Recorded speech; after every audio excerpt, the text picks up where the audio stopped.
All right, everybody.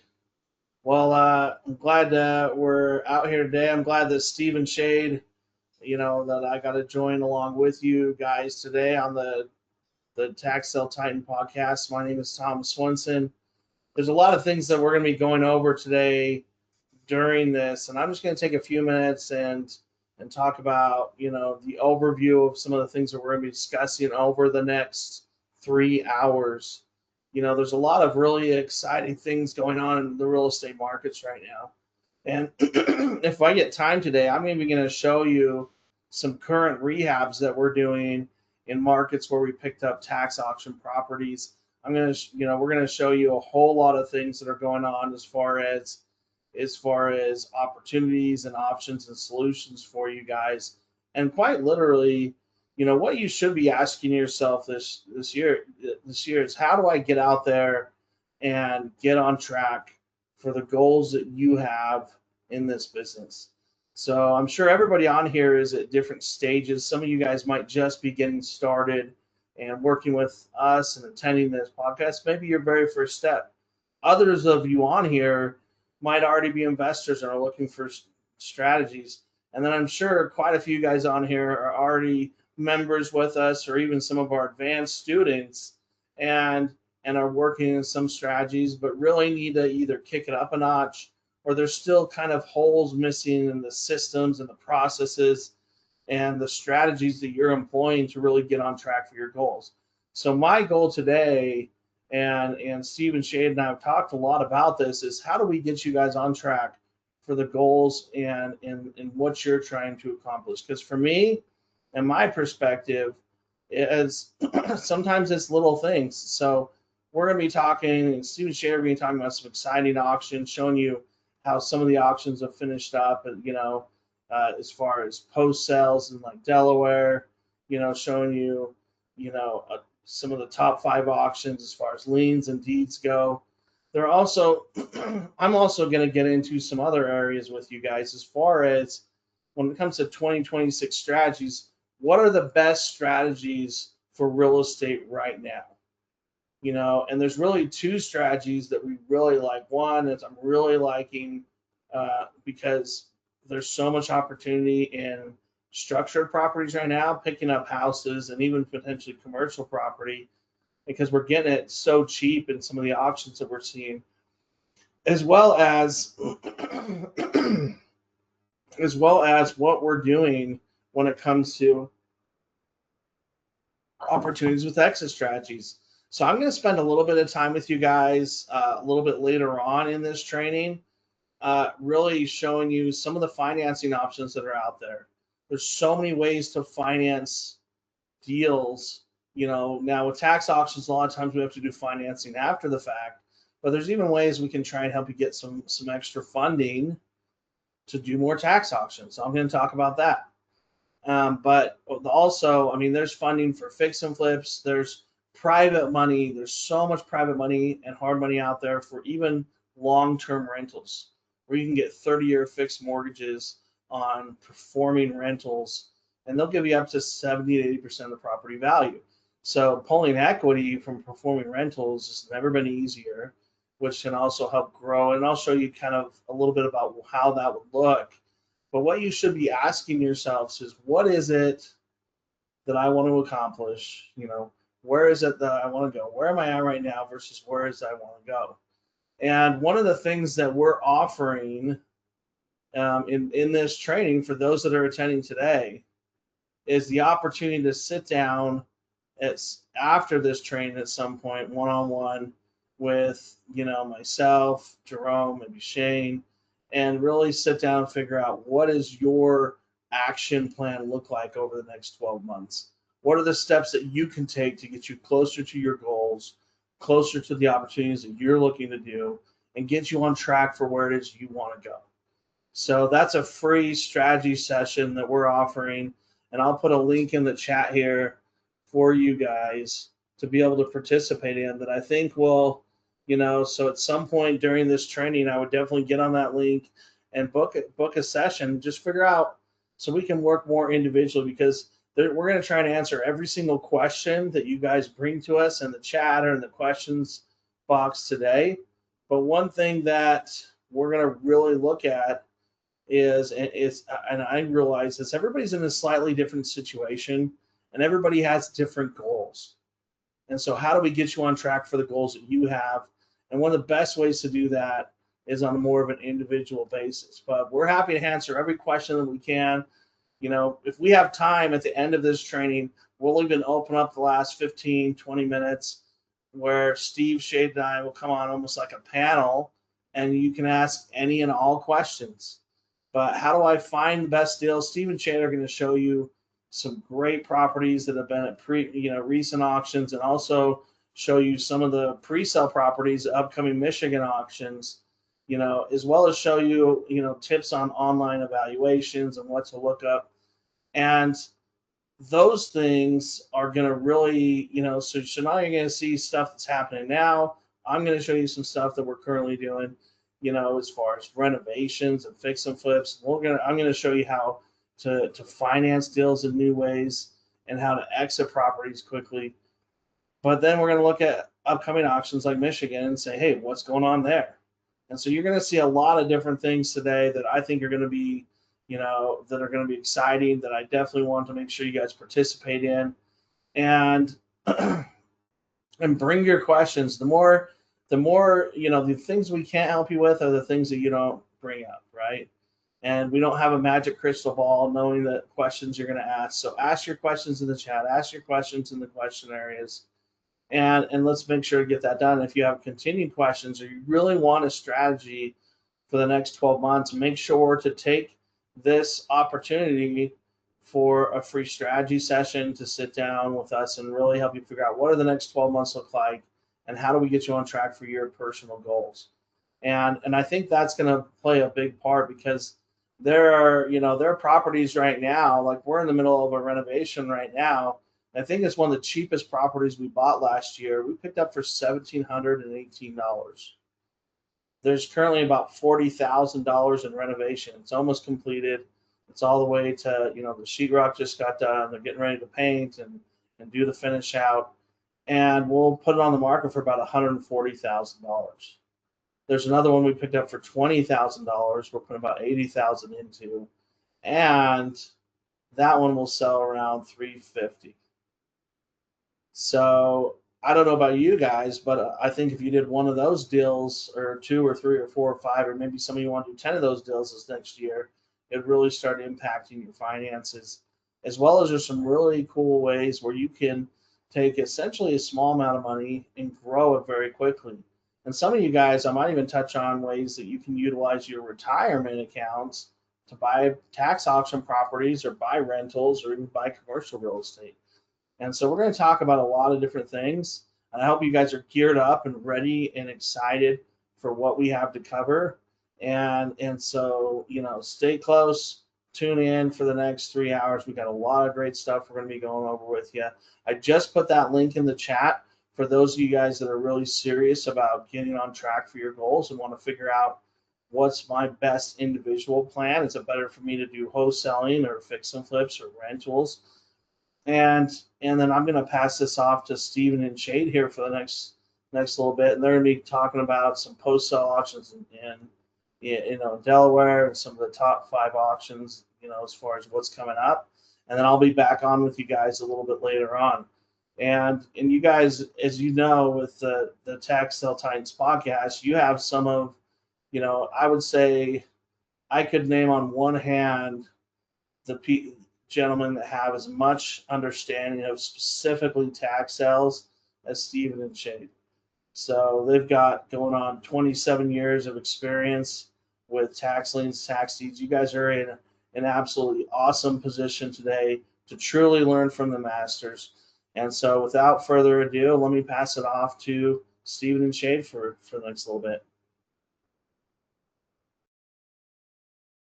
Yeah, thanks, we appreciate Tom. It. Yeah, we do appreciate it. And we'll have Tom back here in just a few to cover some more.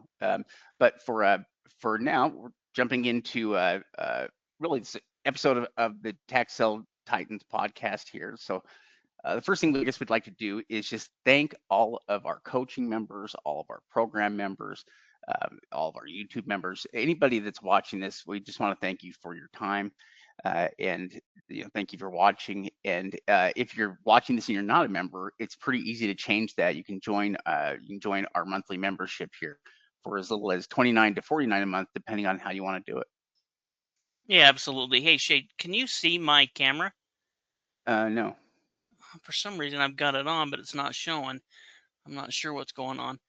Anyway, again, like Shade said, we want to thank y'all. In fact, I did Tom dirty there because I forgot to change. We're not going to be talking about Delaware today. We're going to be talking about New York. And there's a ton of auctions coming up in New York. There's great opportunity there. We'll talk a little bit about why we like it and why there's advantages to buy in New York. But what we're going to be looking at today is some auctions that have taken place within pretty much the last 30 days. Yeah, New York is an interesting state. In fact, out of all the states, there are a couple of states that we end up gravitating towards, and New York tends to be one of those states that we gravitate towards. And the reason why is, first off, it's a tax deed state. So basically, what that means is that the counties wait out until the end of the redemption period, and then they foreclose on properties that have delinquent taxes. And so every year, those counties have a tax sale, and those tax sales are what we focus on. Now, there are liens as well in New York. There are a couple states out there that have systems where they use tax liens and tax deeds.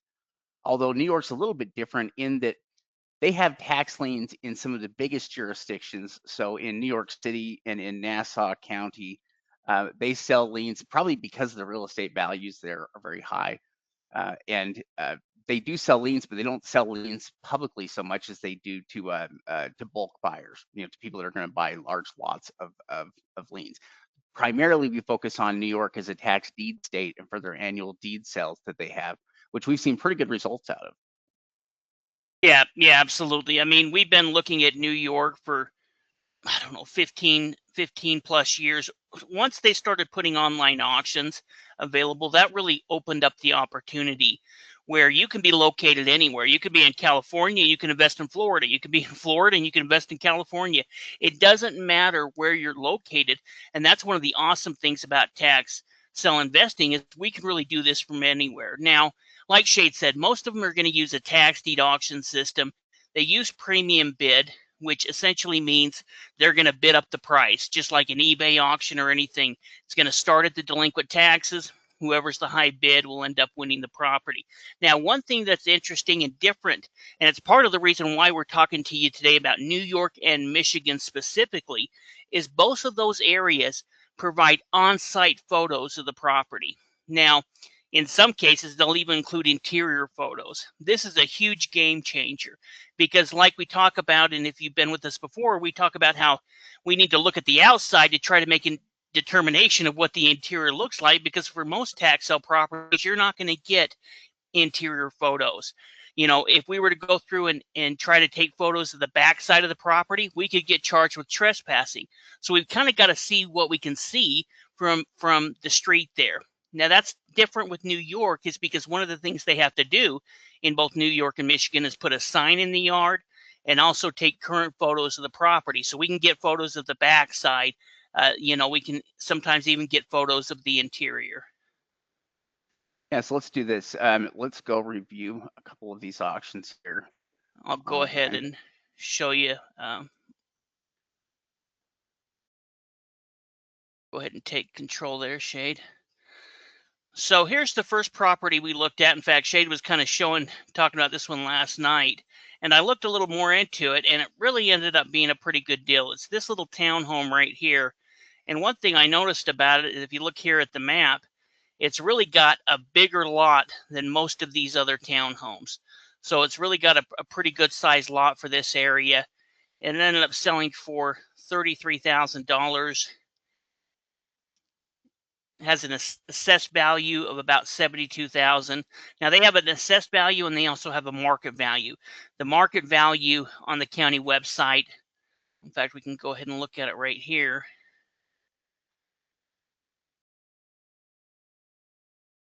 And you can see some of the kind of details in it. It was built in 1989.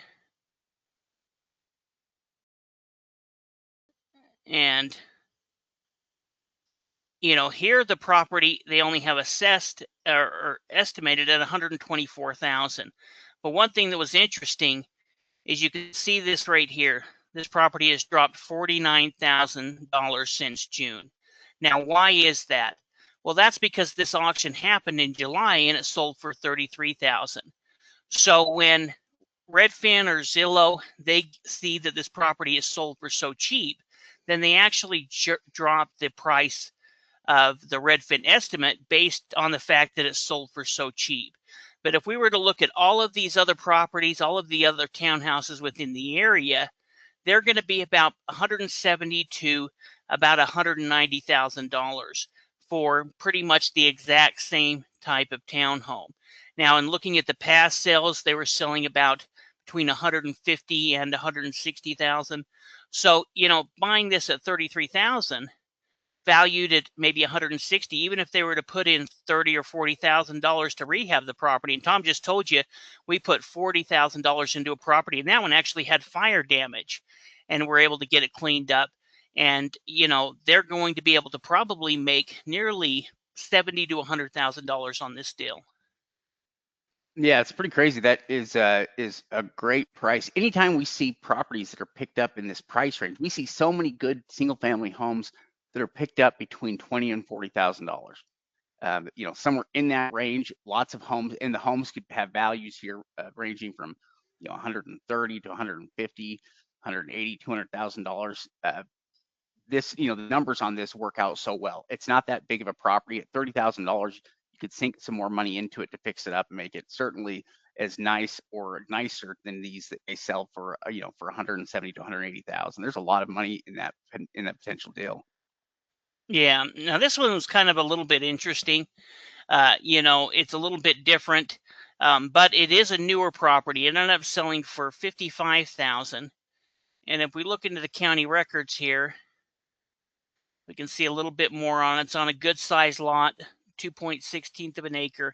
And you can see when they actually took this photo, they were in the process of still building it. So it wasn't even completed when they went ahead and made it. We can see that, they're valuing it about $115,000. And we can see it was built in 2012.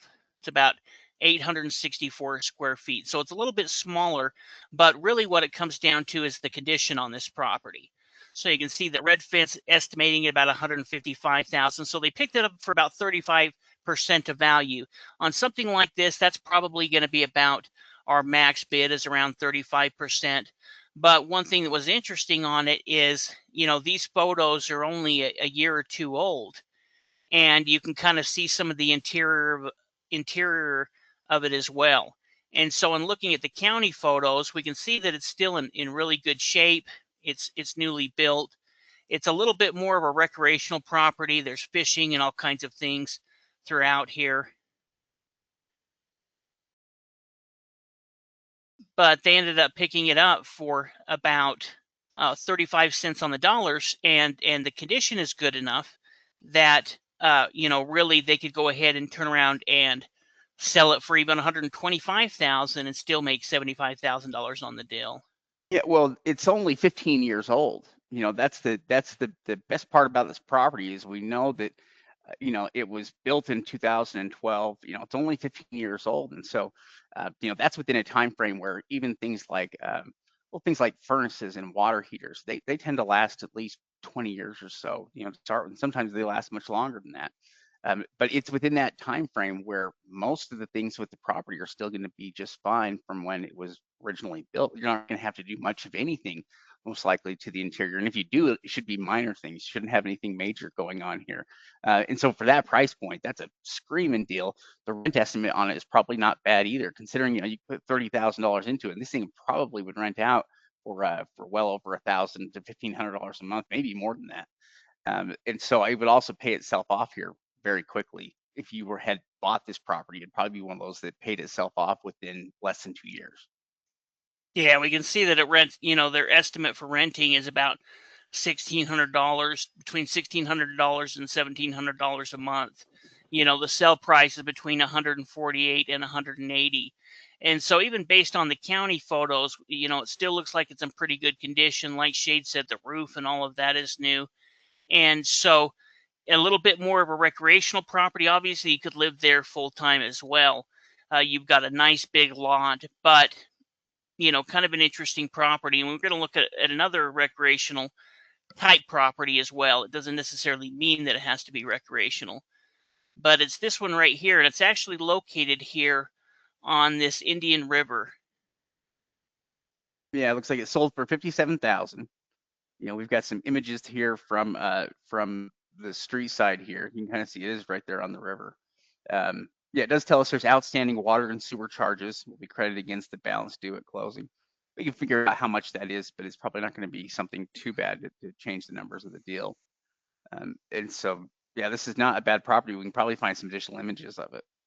Yeah, we can. One thing that's interesting as well, Shade, is see this lot right here next to it? This lot was also for sale and ended up selling in the auction. So I'm pretty sure that whoever bought this one ended up picking up a great deal. I think they paid about 10 grand for this lot. And, you know, together now they've got, you know, I think this was like 3.3 acres. So they've got almost 4 acres of land right here on the river here.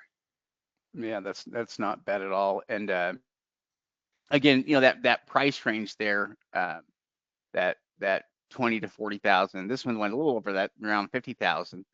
But this property is in pretty good shape. Here we can see an image of the property here.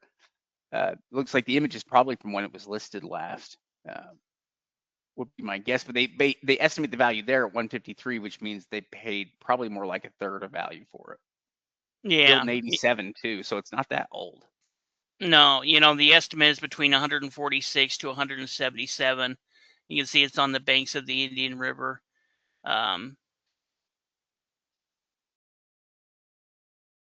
You know, there's over 100 miles of river right there that you can go up and down.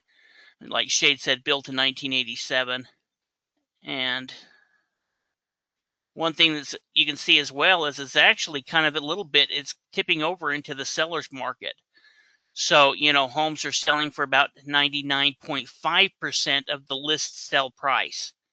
You know, and they're selling on average of 44 days on the market. So properties are selling quick here. It looks like a pretty good market. So picking it up for around a third of the property's value, this is going to be a quick flip for them. Another property that you can make between $70,000 to $100,000 on. Another one too that is not too old, you know, is going to be highly usable and will probably need a limited amount of work. Yeah, now this one here is this lot right here. And it ended up selling for $2,100.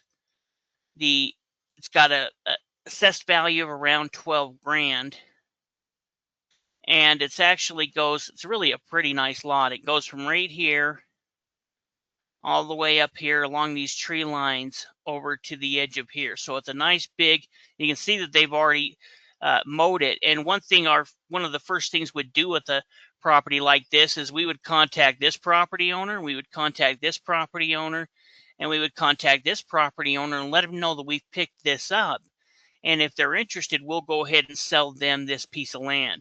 And there's a good chance that we can probably turn around and sell it for 10 to 12 grand pretty quickly to one of these neighbors. But if not, there's a lot of value in this piece of land here. You kind of see the map here. When we pay that low of a price too, we have a lot of options in terms of how we sell it. You know, if we wanted to discount the price, I mean, I'm not sure where we would find the value of the property to be here. Maybe it's over 12,000, could be 15,000. It could be even above that, but because we've only paid $2,100 for it, we can sell it for just about any price point that we want. All we need is an interested buyer, pretty much. We can have the property sold. Yeah, now this is the actual lot that comes up. I wouldn't take that as what the actual property value is.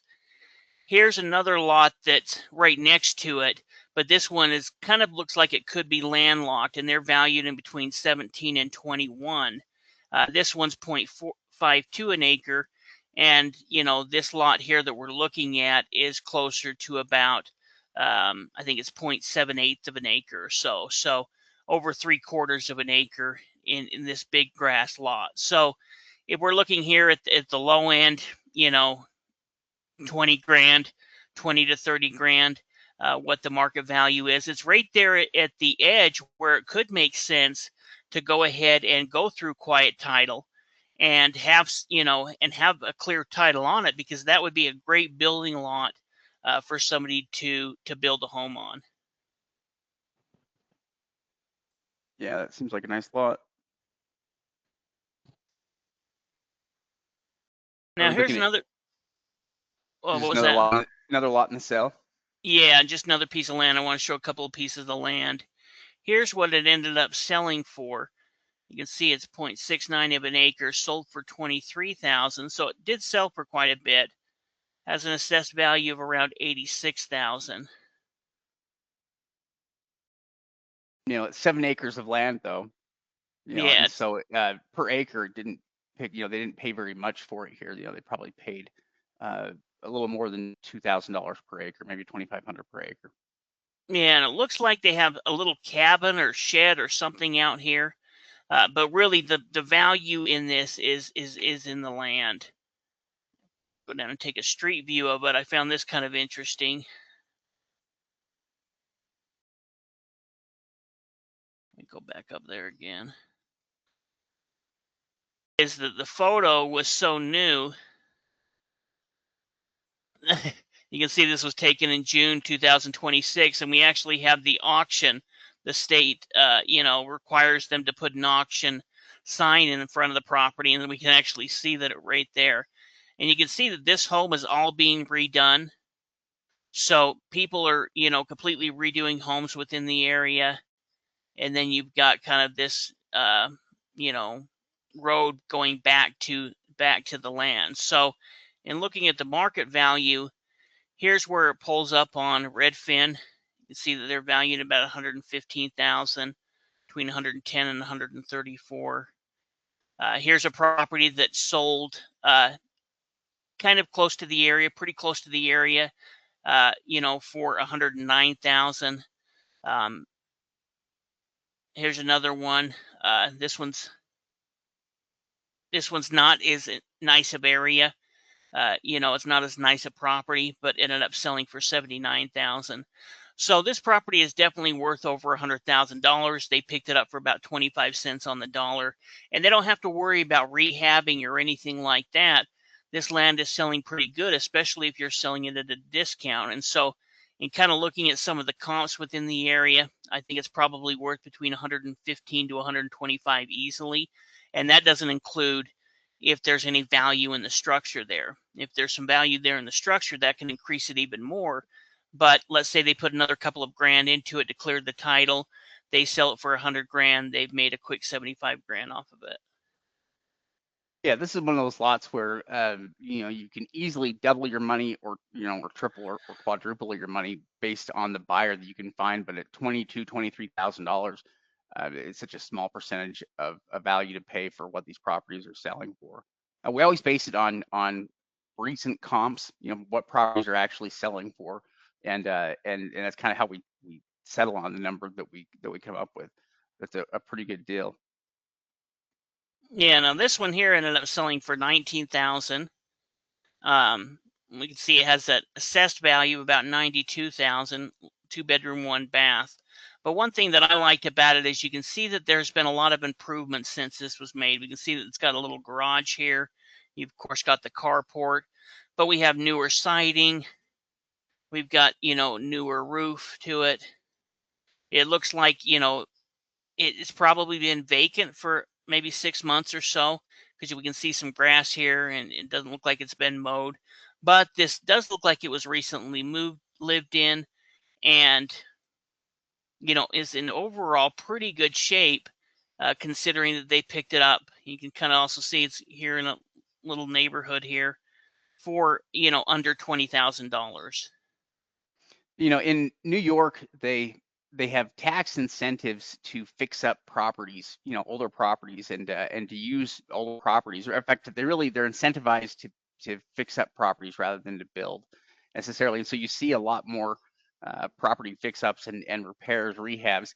than you will with a lot of other states. And it's one reason why we look for improvements like that on these types of properties. You can have properties that are older, but if they've gone through a full rehab, that a lot of times things like the electrical, things like the plumbing, things like windows, and roof have been updated or replaced, and all those things save us a lot of time. We're kind of looking for signs that the property's been loved before, especially if we're dealing with properties that are in an older area.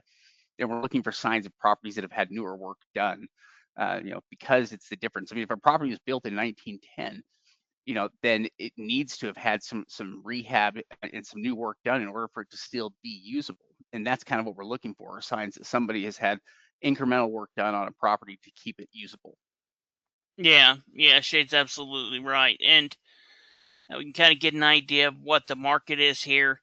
The average home is selling within 59 days, for 177,000. Here we can see the rent estimate is still close to almost $1,700, and they picked it up for $20,000. So let's say that they put in paint, maybe they put in new carpet, they're into it 10 or 15 grand. Total they're into it, let's say 35,000. Well, now, they're going to be bringing in $1,700 a month. How long is it going to take to pay off that 35,000? It may take a couple of years, and then at that point, that's 100% cash flowing property that you own outright.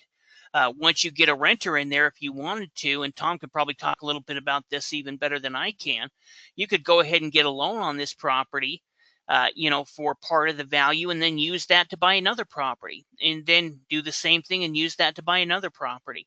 So when we talk about picking up rentals for under $20,000, this I think would be a pretty good example. Yeah, and we've seen a lot of them recently. We've seen a lot of great properties that have sold for pretty low price points. And the nice thing about those price points too is they're low enough that literally these are properties that could pay themselves off in less than 2 years in most cases. So, and then after that 2 years, which is not a very long period of time here to pay off the investment, it's just cash cow.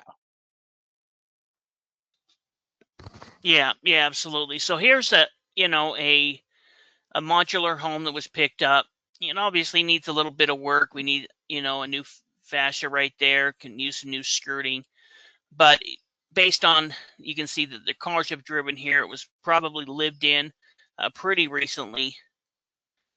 And when we look into a little bit of the details, we can find out more about it. So it was built in 1999. So even though it is, about 26 years old right now, by 1999, the standards for manufactured homes were up.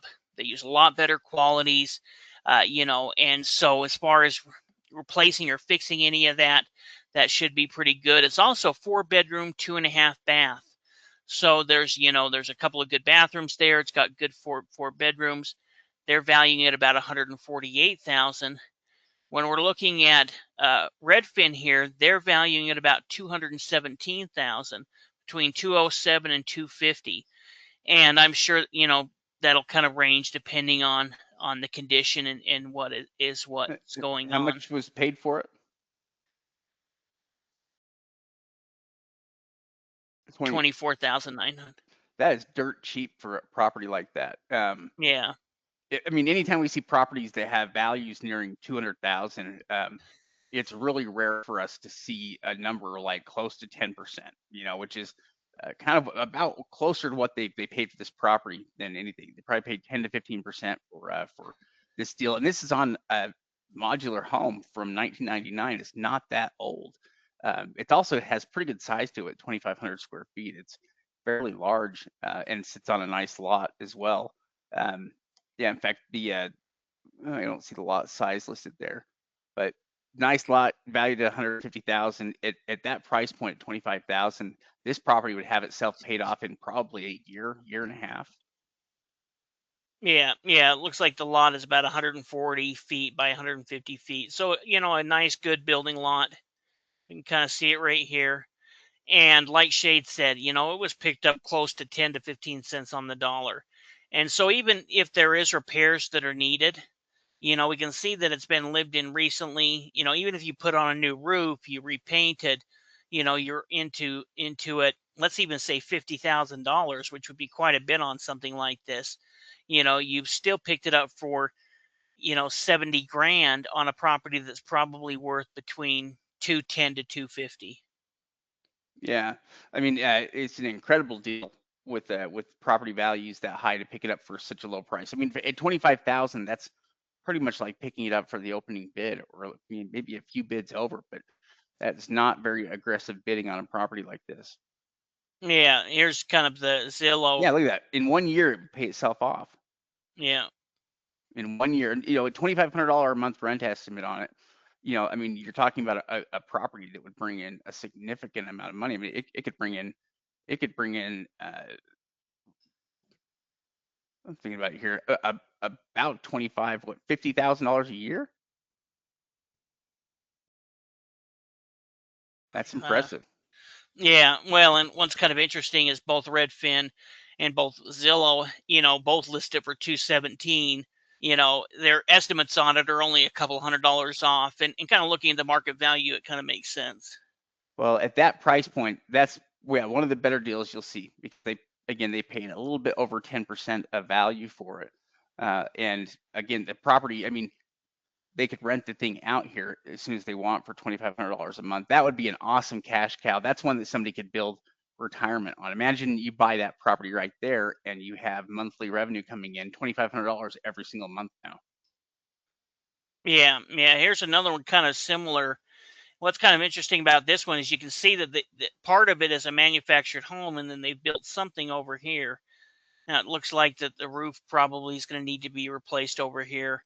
But overall, you've got a good sized lot. It was picked up for 32,000.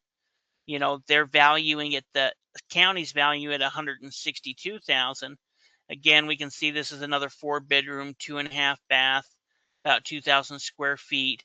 And it's probably bigger than 2,000 square feet, because I think 2,000 square feet was just this. So there's also this addition. I'm not sure if this is a garage or what it is. Built in 1994. About the same age as the last property, within 5 years. Very similar property in general.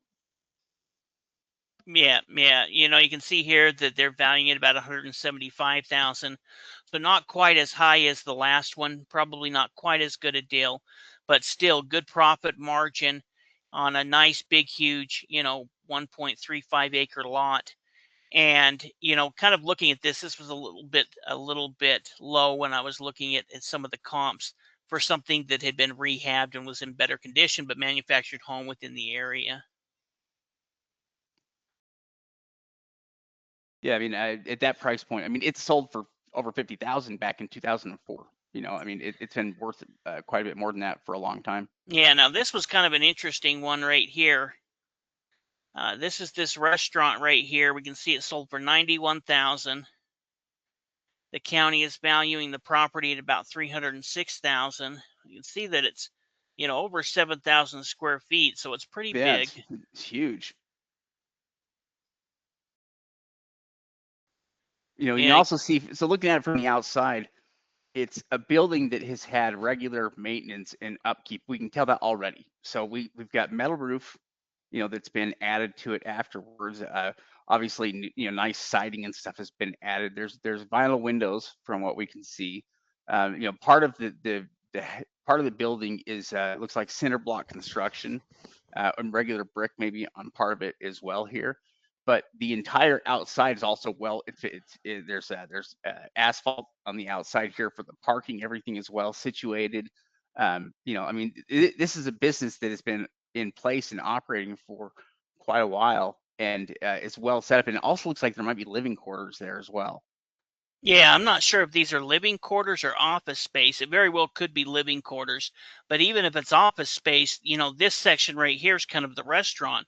So you've got an entire property over here that's probably at least a couple of, 2,000 square feet at least, probably, where you've got either, somewhere it could live within here, or, convert it to office space.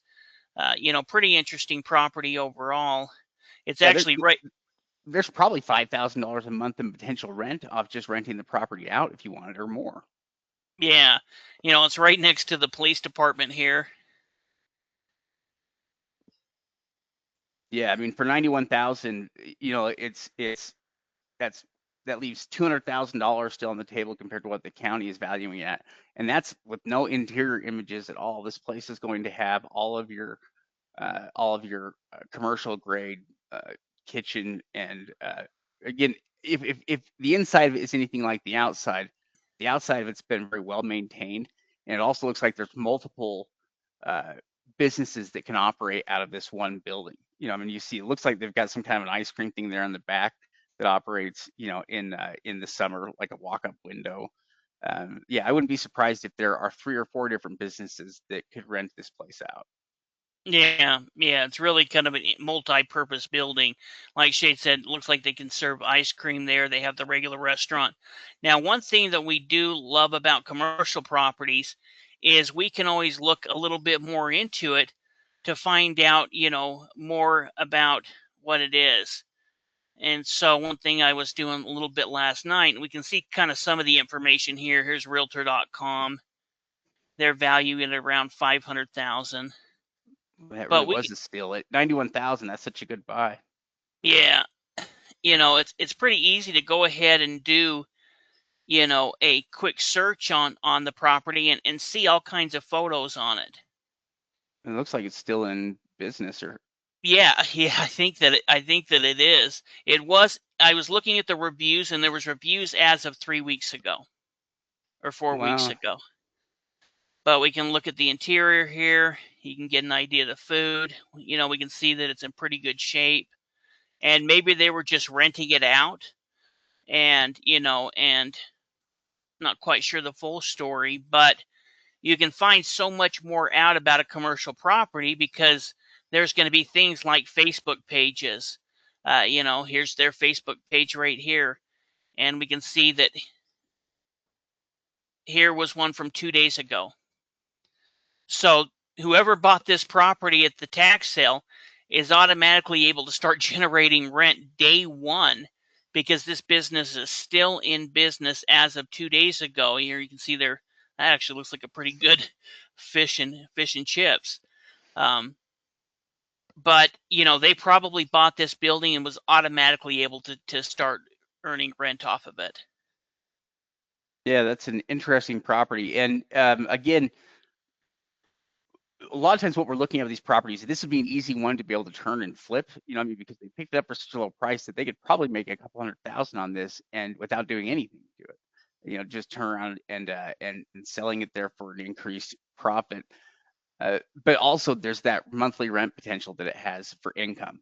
And income potential is what a lot of investors are after now is, they want that monthly residual income that they can create. And this would be a great project for doing that. For $100,000, I can't imagine much you could buy that would produce more income than that. No, two-story building, restaurant, and it does have apartments. You can see right there. So not only are they able to make the money off the rent, but those buildings that we saw right here, those are some apartment buildings. So you've got, residential rental income coming in, you've got commercial income coming in, the parking lot like Shade. I mean, I just think that this one, whoever bought this really, really did a good job, especially seeing that we're not talking about a restaurant that's been out of business for 15 years, for 5 years, that was shut down during the pandemic, and there's been all kinds of things that have happened over that time frame. We're talking about a business that's still in business, which probably tells us that they rented the property. Yeah. Yeah, I'm sure that they probably have been renting the property. They'd probably be happy to continue renting out the property. And yeah, it's over 7,000 square feet, and it looks like it probably at least 2,500, 3,000 square feet of that are just apartment space, I'll bet. Yeah, And so it probably has pretty good rent potential, and from the apartments plus the commercial properties. Yeah, that's a property that somebody could retire on. yeah, absolutely. Here's an example of just the different types of trailer and land that we like. In fact, we can see it's still occupied. You can see a dog there in the window. And, it's nothing fancy. It's just an old trailer, but it's clean. It's currently being lived in. It was picked up for about $12,000. Only 8 Here, bids too. It's not like it had crazy bidding, it just bid up to 12,000 with those 8 bids, but that's a great price for it. Yeah. Yeah, I was trying to see where the rent estimate on this is. Maybe it was on Redfin that I saw it, or Zillow. But it seemed like it was running out for about $1,400, $1,200 to $1,400 a month. So again, this is a property that you could use as a rental. It would pay itself off pretty quickly. It's nothing Within a fancy. year. Yeah. I mean, anytime you pick up a property that has rent potential and you're picking it up for a year's worth of rent, that's insane. I mean, that's crazy that you can pay that low of a price for something that can produce upwards of $1,200 a month in rent every single month after you buy it and you still own it. Yeah, I mean, that's just insane. At least you don't see that happen with investments very often. Yeah. Here's the last one that we'll look at. Another little commercial property picked up for $35,000. Now, one thing again, because this is a commercial property, we can look into it a little bit more. And in looking at some of the history on it, it looks like that it ended up selling a few years ago. It used to be called a different name at that point, and it looks like somebody had bought it or at least started renting it and changed the restaurant to a different restaurant. So this was a restaurant that had been there for many years, and they ended up selling it for $115,000. Trying to see the date of this. I think this was about 3 years ago. Now somebody either bought it, and tried starting this new restaurant that we can see here, this jagged, and it looks like it's probably gone out of business since then. But again, we can look up more about this information to see when this was sold, what the current business is. I was able last night to look up this. I can't remember if it's Jagged Edge or something like that. Name of the business and see some photos of the interior. But again, a commercial property, you could go in there and make it a restaurant. You can convert it to a different space. It also has apartments above it as well. So again, it's another one of those properties where, you can see there's upstairs apartments where you can earn commercial income off of it, and you can earn, uh, you know, rental, residential income off it, off of the very same property picked up for $35,000. So let's say that there's 2 apartments upstairs and each one's renting for $700 a month. That's $1,400 a month. Let's say that they rent out the restaurant or the bottom portion for $2,000 a month. Suddenly you're making $4,000 a month off of a property you picked up for 35 grand. Yeah, I mean, this was another great price here for a property that has, substantial value. I mean, this property's value is probably $150,000, $200,000. Oh, that's what it was before. Yeah, Vern's Place, that's right. Yeah, I mean, at that price point, they're really doing well on it, and it has tremendous income potential. There are the apartments there and the main building. It has the potential to bring in probably $2,000 to $3,000 a month in regular rent, and that's just based on the numbers that we see here. They could turn around and flip this if they wanted to, but I think it's really the rent potential that the property has that offers some of its best value. Yeah, well, and you can see that there's 2 electric meters, probably one for the basement, one for the apartment. Same thing as the gas meters here. So, again, those are some of the examples. We're going to be talking about some of the opportunities that are happening. In fact, Shade, you can probably take that back now.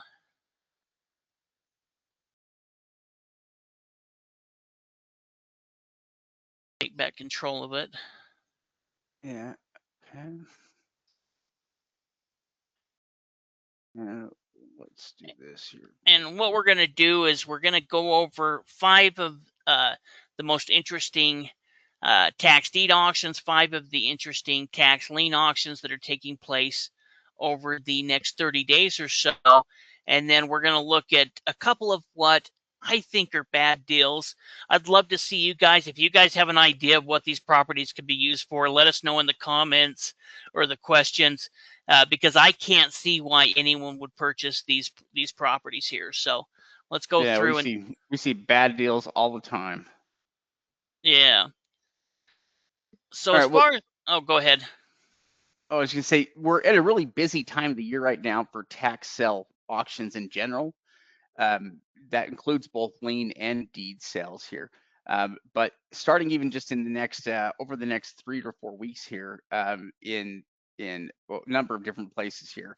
But across Zeus auctions, we have Jefferson Parish, Louisiana has a sale that's starting here on the 12th, along with White County, Indiana, also has a sale that's happening here on the 26th here of August, and both of those are through Zeus auctions, and probably you're not going to have much, if any, competition.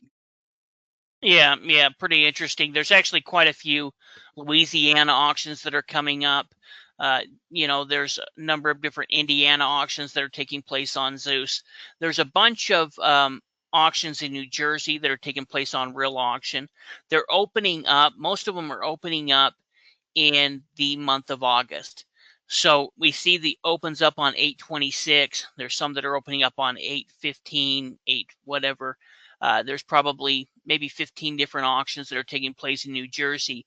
And about 30 days later, they'll hold the actual auction. So when it opens up, that's when they first make the list available. You have a chance to get registered for. So if you're interested in New Jersey, there's a bunch of different auctions taking place. I also included Tennessee. Now, technically, they're going to be a redemption deed state, but there is a year redemption period. There were some really interesting and great properties on the Henry County list. In fact, there's a couple of different lists and a couple of different auctions taking place on GovEase. And then at the very end, we have Lake County, Indiana. Now, this is going to start in September, so we're a little further out than the 30 days, but I thought it was worth putting on this list because there's over 9,000 tax liens in this particular auction. And so there's going to be a good opportunity there. There's going to be a lot of liens available. And, as far as deed acquisition, Indiana's not pretty good state for acquiring the property at the end of the redemption if they don't end up paying off. Yeah, I mean, a lot of these lien sales are typically larger than what you'll have the deed sales be, and you don't always have the same kind of competition going there. I mean, at least with deeds, the property's foreclosed on, there's this opportunity to buy the property outright. But with lien sales, there's not quite that same energy. And so a lot of times lien sales won't have quite as much direct competition to buy some of these things. And they'll have huge numbers, hundreds of liens available, or sometimes thousands of liens available, like we see with Lake County there. Um, yeah, lots of opportunity there with lien sales, and I think not a lot of competition to compete with directly there. You probably kind of have your pick of the litter when you're buying liens from some of these sales like this. Yeah, yeah, definitely. So there's good opportunity for tax lien auctions. For tax deed auctions, it is going crazy. I mean, we have what's called our pre-selected list for our coaching students, and these are the auctions that we think they're going to have the best chance of picking up property in. And that list is so big, it almost looks like our auction calendar because there's just so much opportunity taking place. Now, we looked at New York. There's a bunch of different New York auctions taking place. There's a big auction that's taking place between the 30th and the 31st. And this is a 2-day auction. There's over 200 properties, and it's going to be taking place on Auction International. Yeah, Chautauqua County has upwards of almost a couple hundred properties available here in this deed sale. So many that they're splitting it across 2 different days. And so that'll be a great sale. There's lots of homes in that sale. There's also lots of pieces of land. There's acreage in that sale as well. Butte County, California, is holding a resale from an auction that they held on Bid for Assets. And what's interesting about the resales is a lot of times when they reoffer the properties here at resales, they usually end up reducing the price of the property. They figured the reason it didn't get a bid initially was because maybe there's too much owed in taxes, and so they'll reduce that opening bid amount to make the property more attractive to investors. And as a result of that, you can find some great deals in some of the resales like that. Another place that we've seen some pretty good results at are in some of these states that have smaller sales, but they have a lot of sales, which, like Virginia, is one of those states like that. Well, Virginia has many small auctions. A lot of times their auctions won't have more than 10 properties in them, sometimes fewer, just a couple of properties. But what we do see consistently are pretty good deals that come out of those smaller sales. Those will be good opportunities. But like Steve was saying, we have huge sales that are happening.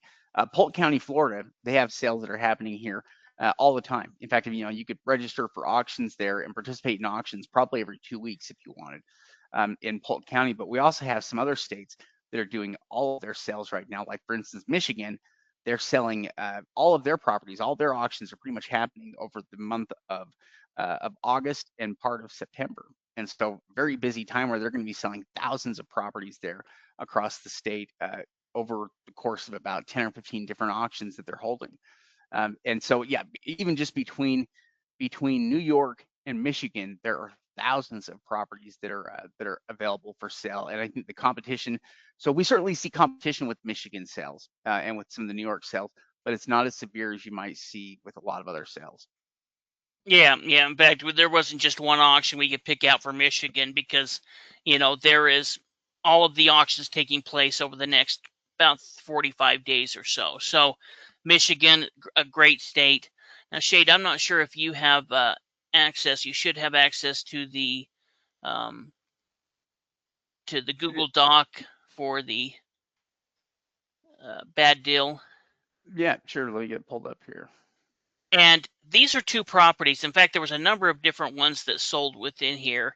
And I'm not quite sure why we see people pay up for these because they started out at about $1,500. I think one bid up for 50, another one bid up for 25 or so, maybe 16, and then a bunch of them sold for between 12 and $20,000. But these are properties that are located underwater.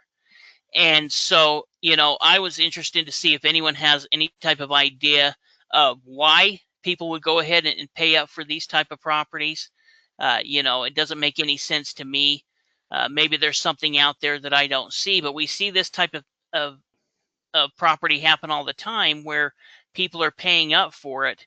In fact, if you scroll down and look at the map, Shade, I believe they've got kind of a printout there. But you can see it's a good size. It's 100 acres. And this one actually has a little bit of sand there.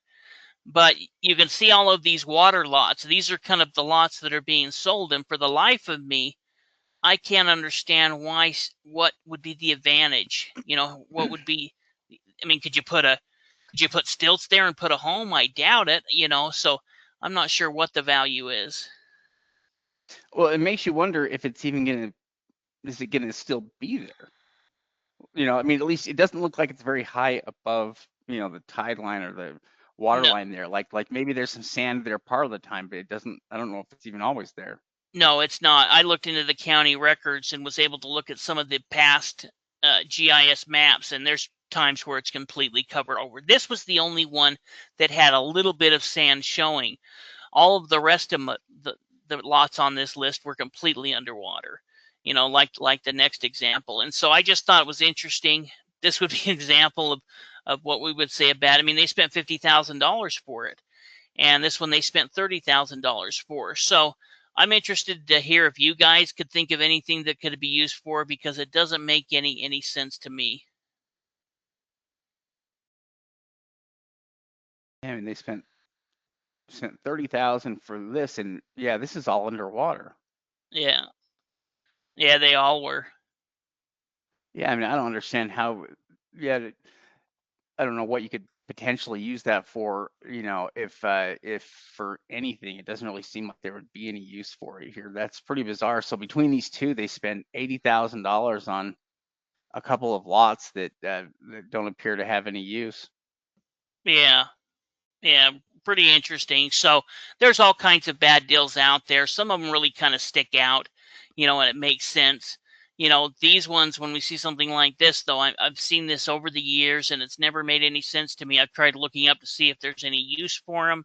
I can't determine any type of use for it. So now what we're going to do is I think Tom will be jumping back on here in a second, and he'll go ahead and talk to you guys for the next little bit.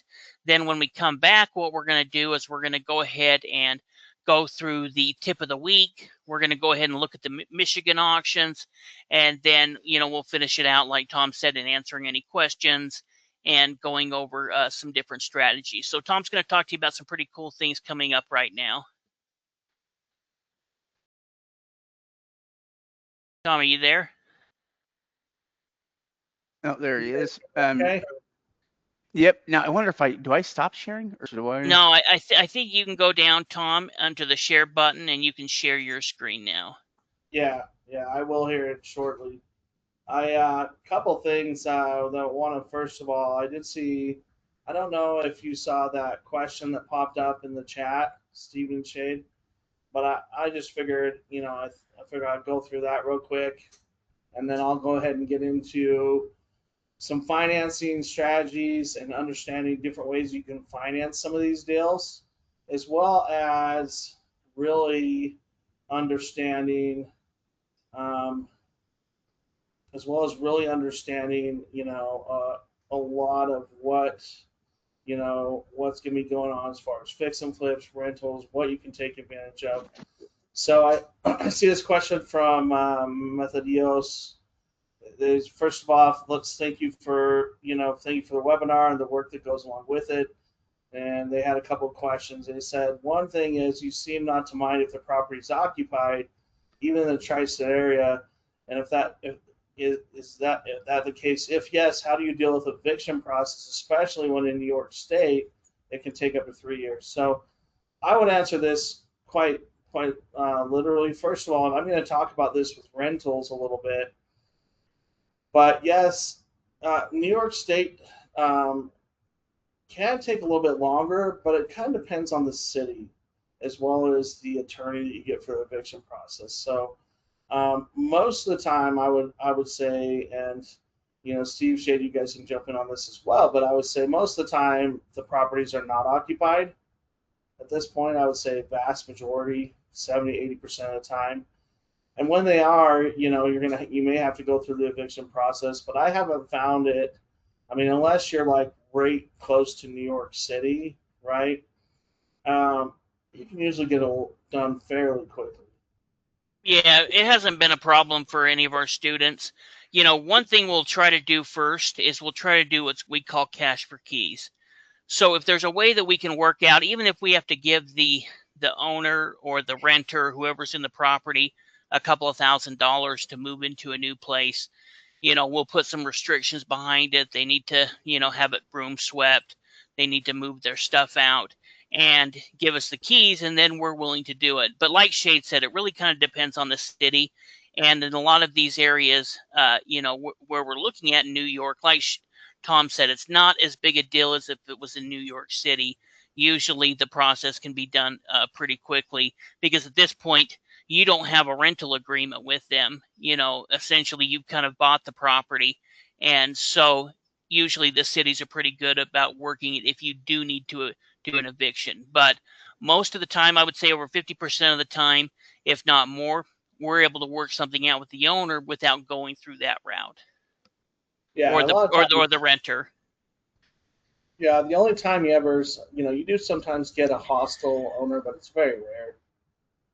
And usually it's someone. Usually it's not a renter. It's if they own the property and lost at the auction, but that's pretty rare. As I said, almost all the property, so many of the properties I've gone through over the last several years, I mean, the vast majority are already empty. Now, Well, and if they're not, we've sold properties back to owners many times as well through a seller financing or through different options where we've sold it back. In fact, we had a property that we're working on that right now where a husband and wife got divorced. The wife got the home. She moved out of the home and lost the home with the tax sale. He wants to go ahead and buy it back, and we're able to work out a deal with him for essentially getting the home that he lost in the divorce. Yeah. Well, and there's another scenario. Yeah. So there's a couple scenarios like that. There's one in Arkansas that we're having to do that with as well. So you still make some good money on those, and you can figure it out.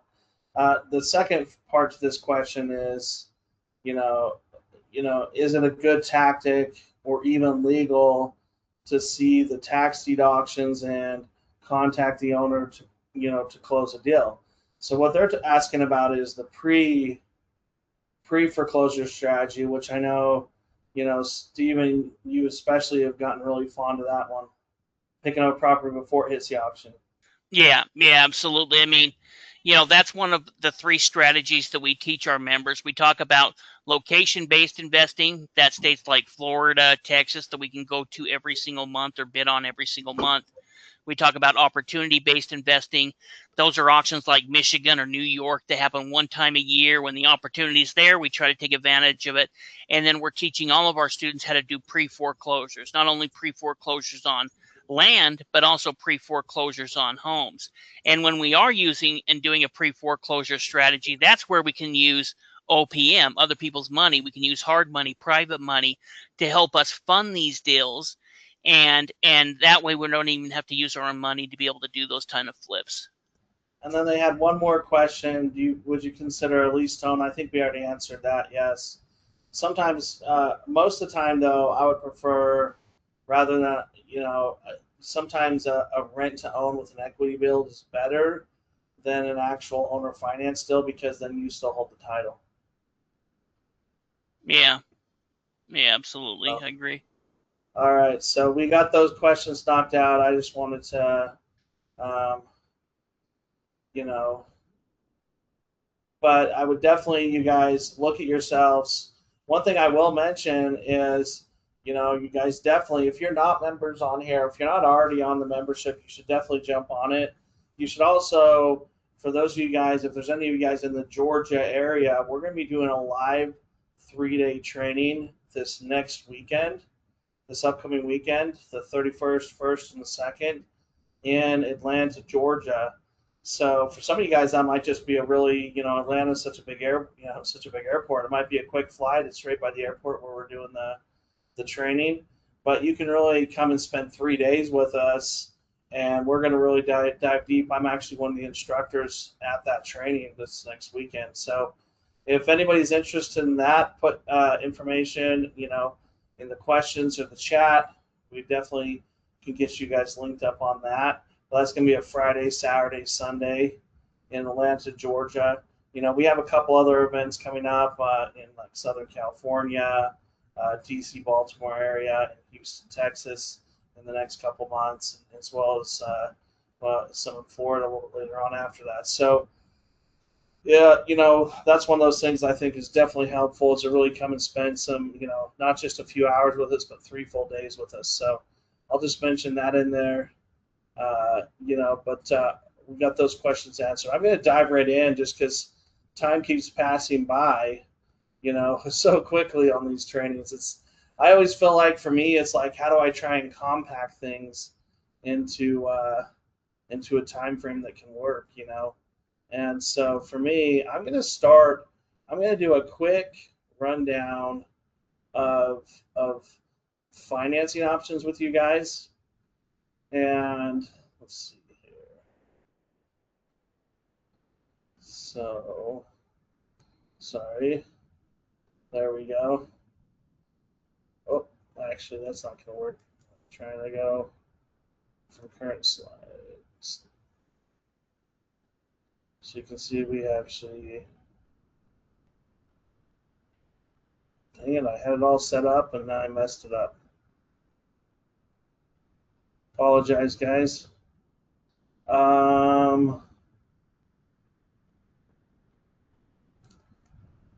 Where did my slides go? Okay. And there's so much that we can cover. I wish I could get into everything with you guys. This should work now. There we go, finally.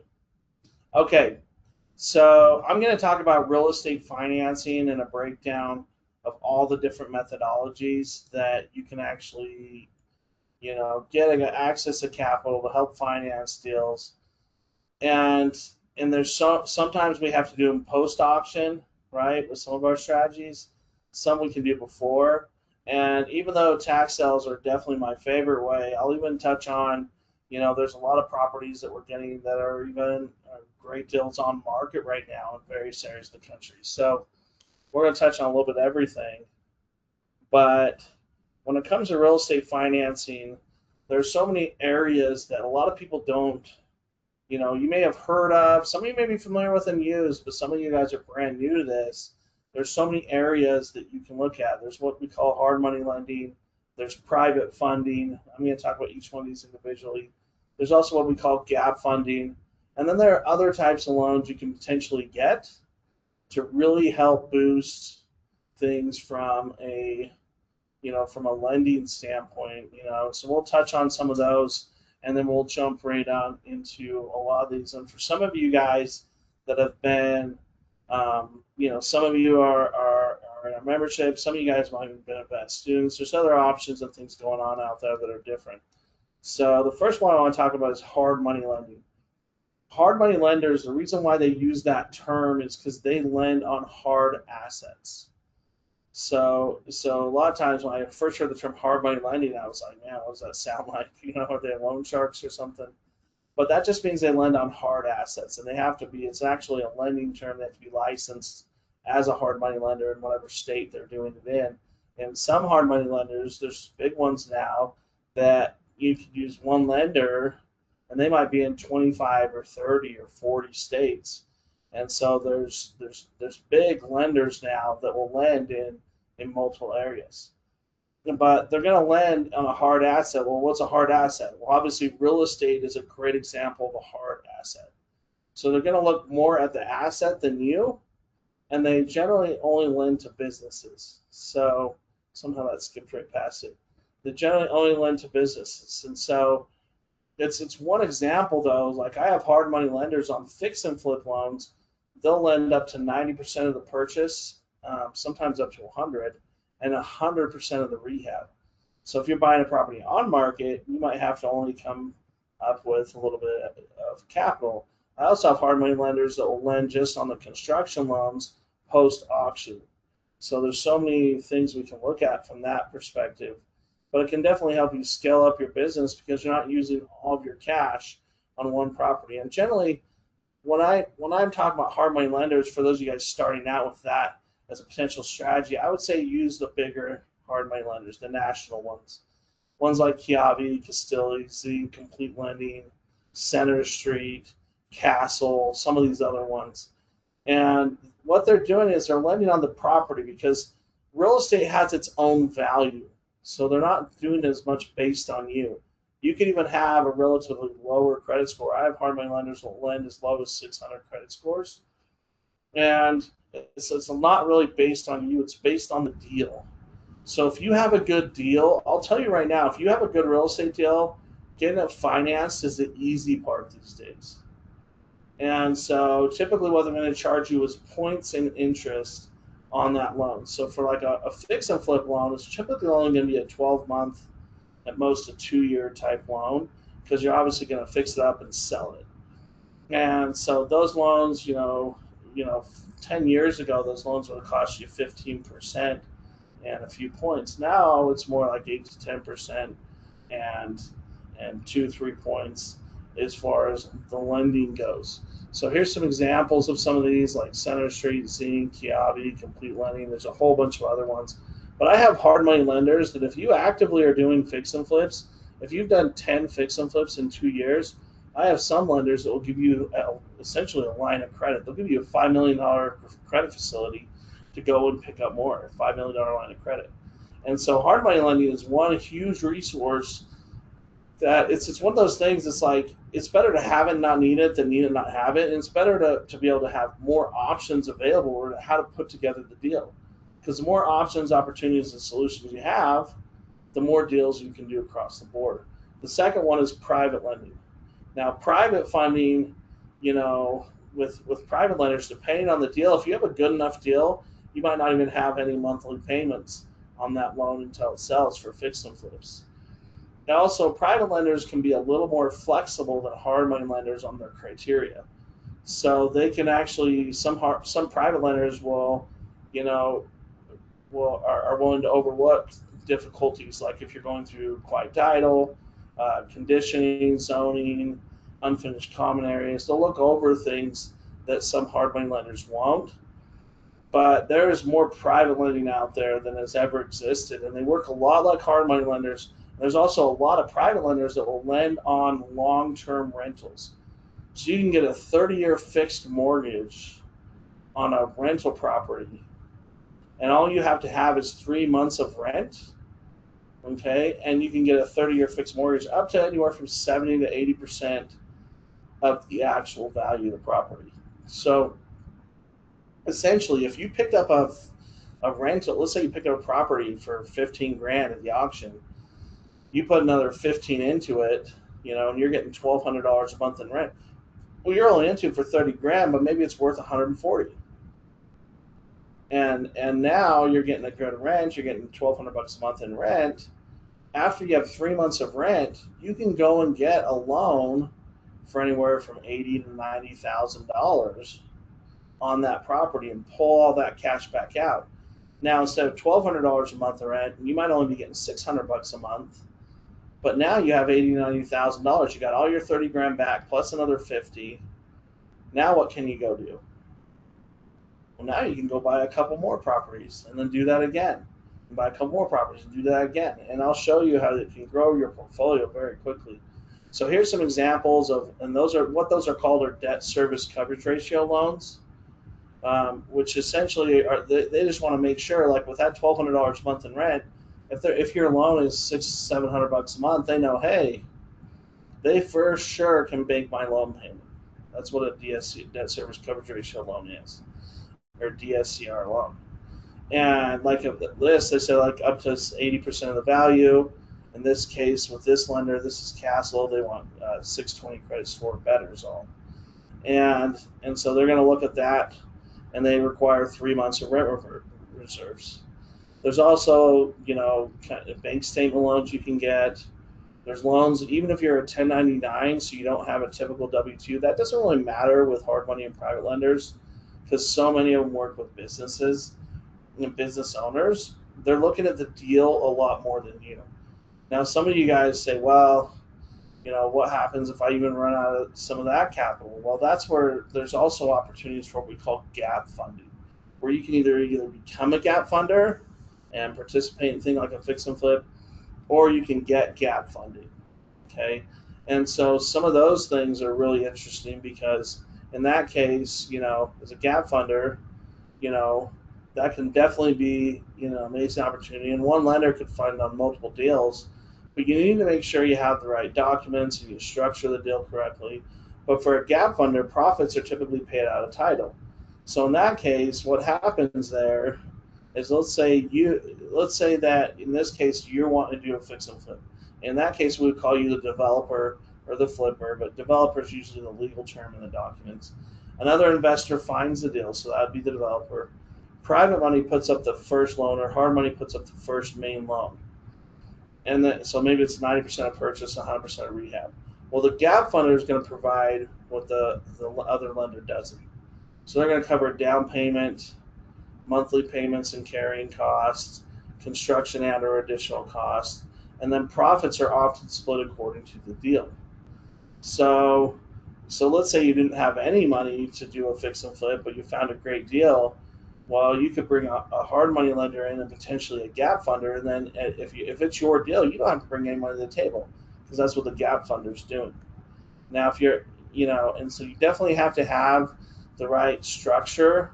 And I don't really have time to get into all of this part of it right now, just because for the sake of time, there's so much I want to cover. But you want to make sure you have it structured correctly. Make sure that you're not dealing with a high-risk property if you're the gap funder. But when it becomes becoming a gap funder partner, like I said, it's a very similar scenario. But here's what it actually could look like. Let's say the property was picked up for 150 grand. So they want 10% down. That's the 15,000. To start construction and another cost, it's another 25K. And then there's, the monthly payments, a couple grand a month for 6 months. Well, in that scenario, that the stuff in blue, the items in blue there, that's what a gap funder would come up with. So that gap funder would lend somewhere between 47 and 52,000. And in this scenario I put together here, it's a 65-35% split on profits. So if you're the flipper, you're still getting 65% of the profit, and you didn't bring a single penny to the table. And you end up after the deal, you just oversee the rehab, get it back on the market, and you make just under $70,000, $68,250. the gap funder would get their $52,000 back, plus they would get $36,750 of profit. So for a gap funder, the reason why they want to lend, they're not doing this out of the goodness of their heart. They're doing it because they get to make a lot of money on their money. In that case, they would have made a 70% return on their money. How many guys get excited about those kind of returns if you're doing gap lending, right? And you're protected by the deal. And so that's a whole nother area of lending that a lot of people don't think about, but does exist. And some of you guys might be looking at, where do I come up with money to go buy properties at the auction? Well, there definitely are things like term loans that you can get where, and these are all, if some of you guys are confused as we're going through this financing side of it, or you don't know what's going to be best for you, that's a great opportunity and why you should be scheduling your appointments, okay? Because that's going to give you the opportunity to really take advantage of the entire scenario and be able to participate. So in the chat where we put that, here, I'll go ahead and put it in there again. That's one of the reasons why everyone should be scheduling a one-on-one session here, okay? And so I'll put that back in there right now. But make sure to schedule your action plan session so we can sit down and figure out what are the best for you. Now, this can be something where, hey, you can get another 10 to 80,000 to go buy properties at the auction, And then there are business loans. We're not too crazy about business loans unless you already have an established business. Because if you set up a new business for real estate, business loans take a long time versus hard money, private lending, gap funding, all of that can happen right away. And so there's just so many other lending sources. That's not the biggest one we look at. For some of you, equity financing can be another opportunity where you have home equity, and equity in your current home and you're not utilizing it. Some people are like, well, should I even ever think about that? I definitely would say it's something to consider. That might be your biggest cash reserve that you have. And if you have a few $100,000 equity in your home, you could go get a home equity line of credit for 150, 200 grand. And now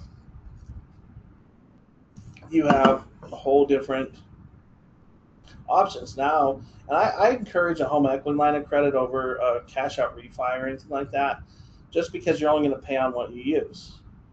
And so with home equity line of credit, now you might be able to have another 150,000 you can take to the auction and start buying some properties. I've even, helped some students utilize their home equity to create a no-cost mortgage for themselves. So let's say they got $200,000 in a HELOC, and they went and bought 4 rental properties, but gone to the auction, fixed them up, rent them out, and now they're getting, $1,200 a month per property. Well, now they're getting $4,800 a month, and that HELOC they might be paying a couple grand a month on, but now they still have another $2,800 a month that goes to pay for their mortgage. And so now they have a zero-cost mortgage, and they're really it's all about how you look at it, because now they own 4 properties, technically free and clear, that they use a home equity line to purchase.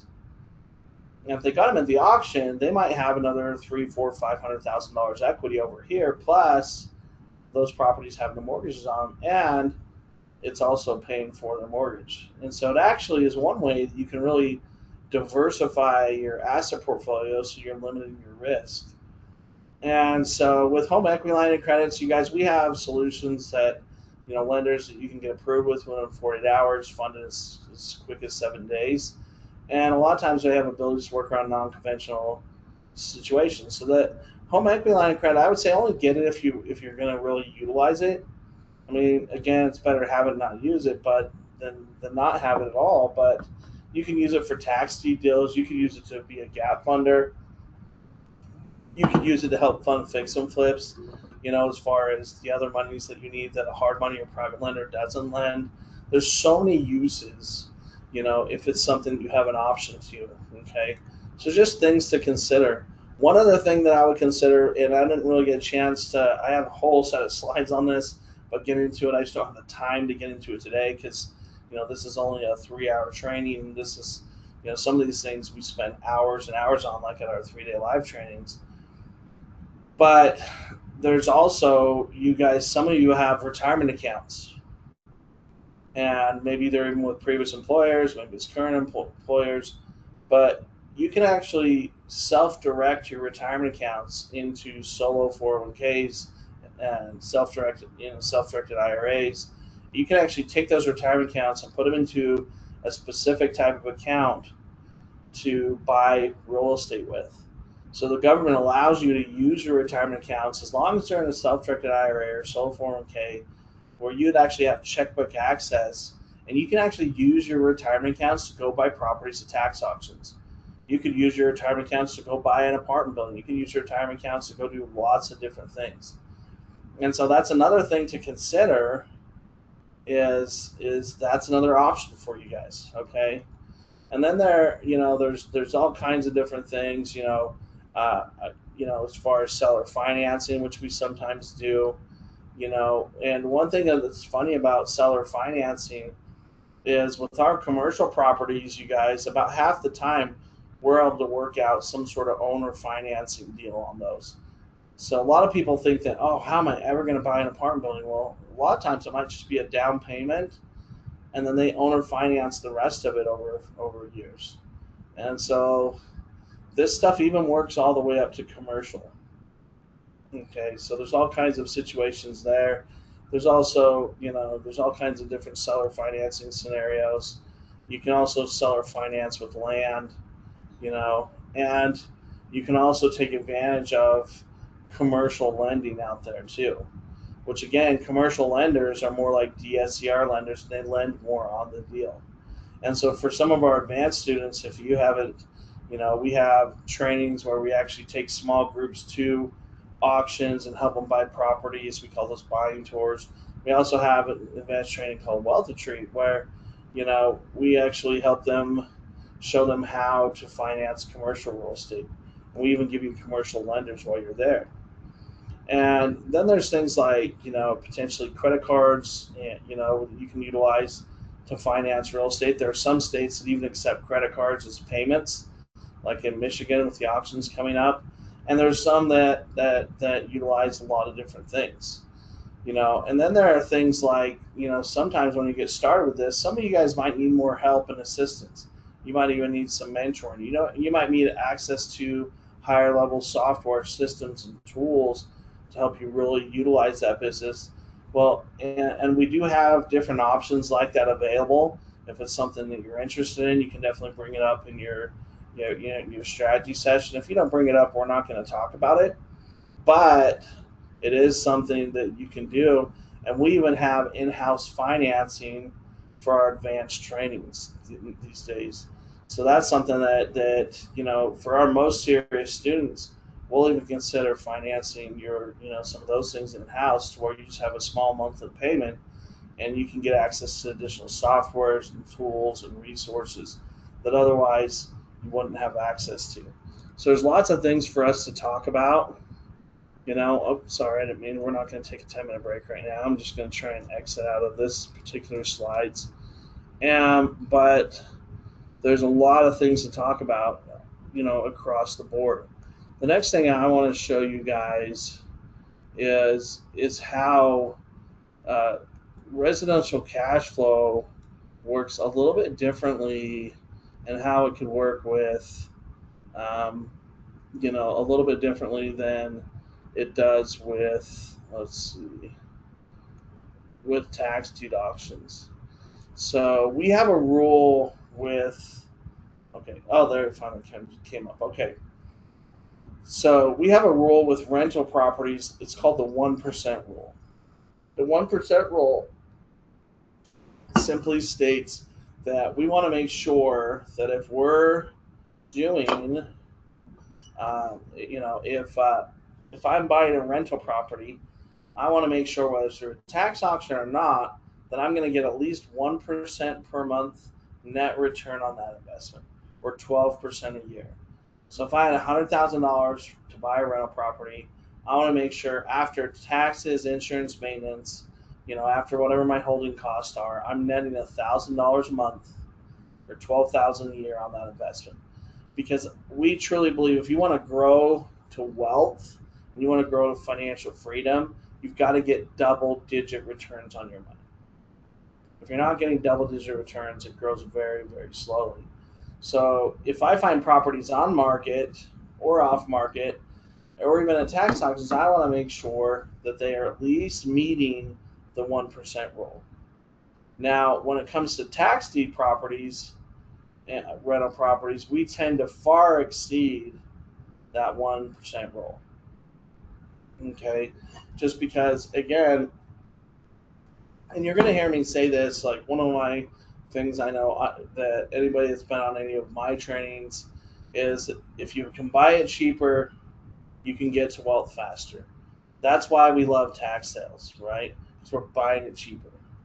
And if I'm the 1% rule is great, but what if I can get 2% or 3% a month on my money and make 30, 40, 50% a year on my money rather than 1%? And so I'm going to go through a very conservative example of a tax auction property, but typically, you might spend for smaller properties, you might spend anywhere from 5 to 40, 50 grand to buy a rental. You might put some rehab into it. But the way we rehab rental properties is different than how we rehab tax properties. So, how we rehab fix and flips. Usually we'll put a lot less because we're just trying to get that property rent ready. We're not doing a full renovation. So I might put 5 to 20, maybe as much as 30 grand into a rental property. And typically at properties that size, I'm going to get anywhere, and I should actually adjust this slide because it's probably more like $850 to $1,800 a month in rental income. And Stephen and Shade showed you some of those where it could even be more, but I'm just being very conservative in these slides. So with the tax deed properties, if let's say you had $70,000 to work with, and maybe you self-directed your retirement account and you're buying it through a solo 401k or self-directed IRA, or maybe it's just cash. Well, instead of buying one property that I'm getting $700 or $800 a month because I got them from a tax auction, I might be able to buy 2 properties. And I'm into them for 35 grand each, and I'm getting, let's say even on the low end, $850 a month times 2, because now I have 2 rentals. So instead of making, $9 grand a year on that, I'm making more like 20,400. Which in that case, I'm going to be making about 29% on my money year after year. And I don't know about you, but that's going to outperform just about any other real investment vehicle out there, right? And plus, I'm going to be walking into, the reason why I love buying rental properties from tax auctions is because I'm also going to walk into instant equity, which means that you can grab even more cash if that happens. So in that sort of a scenario, it might look something like this. This is very conservative because I don't even know most of those, even small rental properties in Arkansas, if we're flipping them, like this little 1,200 square foot house I was telling you about we got for under 2 grand, we're putting 40 grand in, it's going to sell for 140. So there's about $90,000 in profit after realtor fees and closing costs and everything else. And that's a little 1,200 square foot property, right? And so, I think this is a very conservative on numbers, but let's say you bought it for 20, you put 15 into it, you're into it for 35 grand, you're getting $1,000 a month in rent. Well, that means that your cash on cash returns about 34% a year, but your net cash is about 27%. So that means that rental property pays for itself in less than 4 years, over and over again. Every 4 years, you're making 100% on your money, plus. Okay. And so your money grows and grows. Plus, you're going to have instant equity. So if that property is worth $80,000, you had to have $45,000 in instant equity as well. Now, what could you potentially do with that? A lot of things, right? Could you potentially now, with what I just talked about lending, could I go to a private lender and get a 30-year fixed mortgage at 6% interest after I got 3 months of rent, and now I go and pull out 60 grand or 65 grand, and I got my 35 grand back, plus I got another 30, 35 grand to work with, and now I can go buy two. And I don't necessarily have to come up with more money because I'm using the actual assets of the properties to grow my business instead of me infusing more and more cash into the business. Okay, so hopefully that makes sense to all of you guys. Another example of that would be here and let me go ahead and there it is. When I look at this, I'll come back to this. I'm going to go here. So what's possible is you can really grow a portfolio of rental properties by picking them up at the auction. Where you pick them up, fix them up, rent them out. Now you're getting monthly cash flow. Then you go do a cash flow refinance. So maybe you're into it for 20 grand, and now you pull out 80 grand, and you can repeat the process.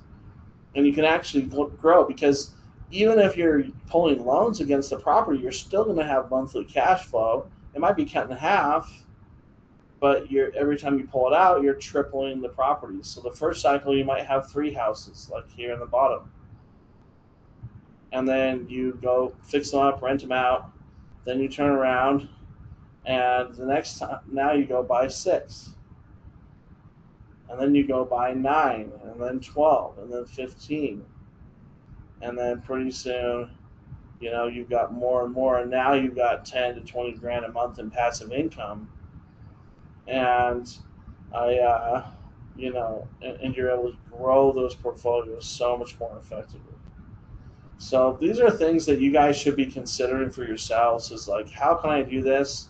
How can I grow and get my passive income? Well, part of that comes from really understanding how to, which Steve and Shade teach so well, how to do the right due diligence and the right strategy when it comes to finding good deals at the tax auctions, and then how do we finance those after and get them rented out and grow. So that's one way you can really grow your portfolio. So now you start out with 1, and then you got 2, and then next time you got 4, and then 8. And the funny thing is, and so there's actually a whole breakdown that we do on this at our live trainings where all of a sudden, you grow that to where, each time you're pulling more capital out. And by the time you get like 15 rentals, if you pull out one more loan, you could go buy another, 16 or more rentals. And those 16, you'll have 16 that are free and clear, and you have 15 that are financed. And so now you can really get to where you have 20, 30,000 a month very, very quickly. And you actually build some financial freedom for yourself. Now, that might take 2 or 3 years, but hopefully all of you guys realize this is something that you're going to have to keep working for, and something you have to plan. Say, okay, I'm going to build over the next 3 or 4 years and really build some financial freedom for ourselves. For most of our advanced students that are working in advanced trainings and coaching, typically, it's going to take 2 to 5 years to build real financial freedom. What ends up happening, though, is I see so many people stop short of actually getting there. There's a lot of people out there that get onto some of these trainings and they like the information and they get excited, but they don't do the most important thing. They never take action.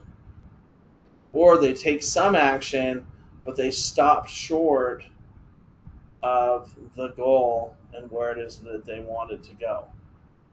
And so when I look at something like this, these are things that I see happen so much that I want to make sure, I'm sure you've all heard of that story of the guy that bought the gold mine and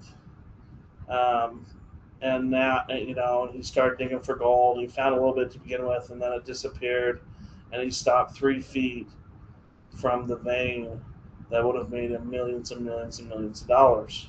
And so he ended up getting frustrated, selling the mine. The next guy found out when he came there that the vein of gold had switched directions, and he got access to the gold. A lot of times that's where we stop, is you have You might have a bunch of pieces in place, but you're still missing this piece or this piece that's just not quite all there. And so that's why part of the reason why we do those one-on-ones and why we do some of these things is because there is definitely so much opportunity, and how close might you be to what you're looking to do, but you're just not quite all the way there, right?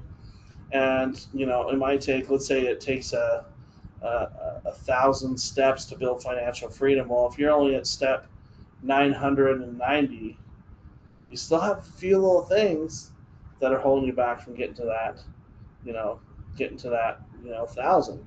But you might be so close. And there's so many people that we've helped where it's like, man, they had a lot of good pieces, but they're missing some of these strategies. Like, how do I manage properties remotely, effectively? How do I use technology and people on the ground to find these deals? How do I use technology and what we call it system supervision automation? But how do I use these resources to really get to where it is that we want to go? And one thing that we don't share as often. I'm going to show you two more things here, and then I'll be kind of able to wrap up on some of this. Is we don't just have, there's not just one area that we focus on when it comes to our trainings. We have a lot of areas that we help and assist people with. And so you're going to hear us and Steve and Shay talk a lot about finding potentially good land deals. Well, when it comes to land, that's kind of what we call phase one. We just buy it cheap and sell it cheap. Buy land, sell it cheap, and because land we typically get for 10 cents on the dollar or less. And then phase two is when we're buying houses or properties with a physical structure on them, and then we're just wholesaling. So wholesaling is one of the good exit strategies because we're buying it cheap at the auction. We turn around and sell it to someone that wants to turn it into a fix and flip. They turn around and sell it to someone that may want to fix it up and turn it into a rental. But we're selling it to other investors to help them, which also helps them because now they have a property they're going to make some money on. But it also, we can make some quick money on. Like recently, you can buy a property. Let's say you got it for like 12 grand at the auction, and turn around and sell it to, a flipper for 30 or 40 grand and move on. There's so many examples of that. We've helped so many students do exactly that, where they bought a property, sold it as it was, right? And that's a good strategy. You always want to have that as an exit strategy. And then there are fix and flips, which I'm going to show you some examples of here in just a minute with some of our advanced students and what they're doing in fix and flips. And maybe even towards the end, I'll show you some current renovations at the very end before we wrap up, if we got time. But fix and flips are one way you can get big chunks of money from your tax properties. Like this one we picked up for 20 grand. We're putting 80,000 in renovation into it, so we'll be into it for about $100,000, but it'll sell for 350. So after all is said and done, there's over $200,000 in profit on that particular deal. Now, how many of you guys, even if you did one of those a year, could that make an impact? What if you're doing 3, 4, 5, 6 of those a year, right? And fix and flips is actually one of my favorite strategies, one of the first strategies I ever got involved with in investing. So for me, I'm akin to, I love them. There's a lot of money in them. And then, of course, there are residential rentals, which I was showing you some examples of just recently, where you can truly get to passive income. But one thing I will tell you with our rental properties is we do not manage our own rentals. We always get them professionally managed, so it's truly hands-off. Okay? And rents actually work all the way through recessions. They're also inflation-proof, recession-proof. There's so many things that are going on there that you can take advantage of. And then there are things like commercial real estate, and how many of you guys on here today thought, man, wouldn't it be nice to have a little apartment building or two, right? And have a whole bunch of things. There's definitely ways to do that. So I share with you guys that just that we do a lot of different things from, Class A mixed use to office space to high-end retail, and we even teach people on multifamily and farm buildings and assisted living. There's all kinds of things that you can look at, but we've got to look at what is it going to take to get you to that end goal. Because at the end of the day, for most of you, you're just wanting to get to a certain amount, and maybe that's financial freedom for you, and you're good. So there's lots of strategies and areas that would definitely assist on.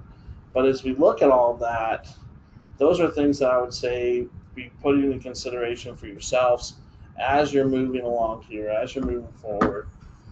Because there are tons of great deals out there, and there's just so much opportunity. Especially when we look at the United States as a whole. Maybe you're not seeing opportunity in your backyard. That's okay. A lot of people don't. Some markets aren't good to do real estate, at least at this time. They might be good in 2 or 3 years, but maybe they're not good today. And so go where the deals are. That's what we call opportunity investing. Because would you rather be focused on, actually, let's talk about that for 1 second. Then I'll come to these fix and flips here, because I think that's a good thing to discuss, at least briefly, is how how to be opportunity investors. Because the opportunity based approach is where I'm going to go where the best deals are. So because what if in your market you can only find rental properties you can make 6-7% a year on?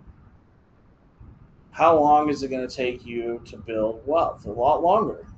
Versus if maybe you go somewhere in the Midwest, you can make 30% on your rentals. So you can buy a lot less rentals in the Midwest to get to your goal than it is. So it's the same thing. So if you guys were throwing out a number of what does it take for you to be financially, or what does it take for you to be able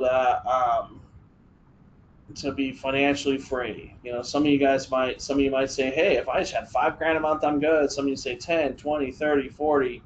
Well, even if it was 40,000 a month or 50,000 a month, according to the 1% rule, that means that if it was 50,000 a month, you'd have to have $5 million invested into properties that are at least getting 1% a month or better, like I told you, the 1% rule, to net 50 grand a month.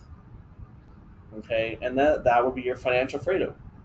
The difference with tax auctions is it might only take me $2 million or $2.5 million, or even less, because I'm buying it cheaper, and so I'm able to get to that $50,000 a month number a lot faster.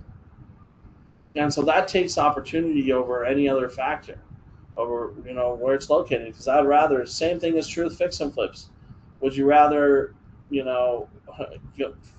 fix and flips in an area where you're only getting a 10% profit, or fix and flips where you're getting a 30-40% profit? Right? And that's how we look at all this stuff. So, and what happens if your market shrinks or the conditions change, right? And so when you're open to buying opportunities, regardless of where they're located or the selling method being used, once you know the property has use and value, the most important factors are how much will it cost, how much can I sell for, right? And so now you have a whole country at your disposal to find the best deals. And you can look over, the bigger auctions. You can check the over-the-counter stuff, and some of the stuff that Steve and Shay are going to show you that's coming up. Now you're not just stuck saying, well, I can only buy stuff in my county, because even if you only wholesale it, if you buy it cheap, you're going to be able to make some great money on it. And so you're going to follow the same process, but a lot of times then you're going to beat the 1% rule. It also, you're going to be able to make your time worth more. And it allows you to scale your business in a different way. Okay? And so when I look at opportunity investing, it's like how do we create wealth? What are we going to do that, right? And sometimes that's leveraging, sometimes it's other things, but it doesn't mean the opportunity is not still there. According to Fortune magazine, over 1,700 people become millionaires every single day, and most of those do it through real estate across the board. So there's things you might need to look at in order to do that. But what I would say is this. Here's my favorite quote for you guys today. Dear optimists, pessimists, and realists, while you guys were arguing about the glass of water, I drank it. Sincerely, the opportunists, right? So we want you to become opportunity investors and find and go where the best opportunities are, because that makes your job a whole lot easier, as well as you're a lot of times able to go to areas that might be less competitive. So it makes it, again, easier. You have less competition, more opportunity. All those things can play a factor on how quickly we get you to financial freedom. Okay. So one of the last things I'm going to show you some of this on, and then we'll bring Steven and Shade back on here in about 10 minutes, is where some great opportunities in fix and flip. So I've talked a little about rental properties. I've showed you some different ways to potentially finance deals to make you a whole lot more money.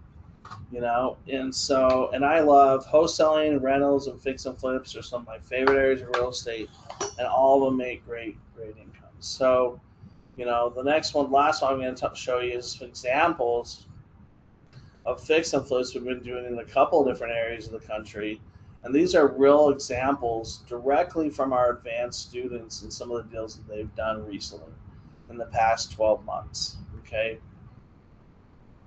So I'm excited to show you these because there's the amount that they're doing and the return is huge. So, and a lot of these deals, some of these deals aren't tax auction deals necessarily. A couple of these deals were found in land banks. Some of these even were on market deals. And so we don't just look at tax auctions. We're going to look at every way that's a deal. If we find a good market, for example, for fix and flips, and I don't know if I have time to go into it today, but we do market analysis on every market before we go into it. We're able to determine, is this a better flip market or is this a better rental market? Or should we just wholesale properties here? We're able to determine what our exit strategies are before we even start buying properties. And we do that through market analytics. And so if I determine a market's a good flip market, I'm going to look for opportunities every way they come, right? Because there's good stuff going on there. So, like, for example, I know someone in the questions mentioned upstate New York. Here's one that was picked up. This was actually an on-market deal. And so, 90% of the purchase was covered by a lender, 100% of the rehab. And it started out, they're looking at it as just a simple cosmetic flip. Once they opened the walls, they realized it had full height ceilings up in the upstairs. And so they actually converted the attic into a legal bedroom as well, and increased the value of that property even more. And then once it's turned around, that's the before, that's the after. They did some scope of work, had new kitchens and bathrooms, flooring, paint, landscaping, mechanicals, and then that bedroom addition. Their total investment was about $290,000, but at the end of the day, they sold that property and made $147,524 on a single deal, and their return on investment was about 36.9%. Here's another one, funny little one in Troy, New York. This was a duplex conversion, into modern rental units, but they ended up just selling this as a flip. Total investment $175,000. Put some money into it. Their net profit on this one was $68,181, about a 26% return. One thing that's kind of funny about this one is they found a bunch of old Coke bottles, pop bottles from the 80s with the funny things in it. Here's another property. This one's actually in Florida. And you can look at the before and after. And yes, it's cleaner, it's a little better, but you see us, we're not busting everything out. We're trying to get in and out quickly, okay? And so this is a quick, what I would call pretty much a lipstick rehab, right? Cabinet's still there, new countertops, new flooring, paint, um, and I think they had to put a new roof on this one, and some new landscaping, and boom, they're done. So the rehab was only about 35 grand. The profit on this deal was $157,620. So there's a 64.3% ROI. If you look at it, they're into it for about 245. Total as far as purchase and everything else, and they made $157,000 profit. Here's another little one. This was actually, kind of, I mean, technically I'd say it's a manufactured home, but the difference is it's on a foundation, so it's still considered, a normal house. And it's a little starter home, in and out, $64,471 in profit with almost a 50% return in 6 months. Are you guys starting to see a pattern here? So when we're looking at all this stuff, there's so many opportunities when you're picking on the deals and finding the right deals. And it's not just about finding one deal. It's finding the right deals. And so I would definitely encourage you guys. It's not just about one thing. It's about finding the right deals. The right deals are what make you all the money. And so don't just worry and don't just jump on a property because you think it might be easy or convenient or what have you. You want to find the right deals. Here's another one in Troy, New York, $160,000, investment. Total profit $144,804. You can kind of see some of the during there. It's not quite before, and then the after, right?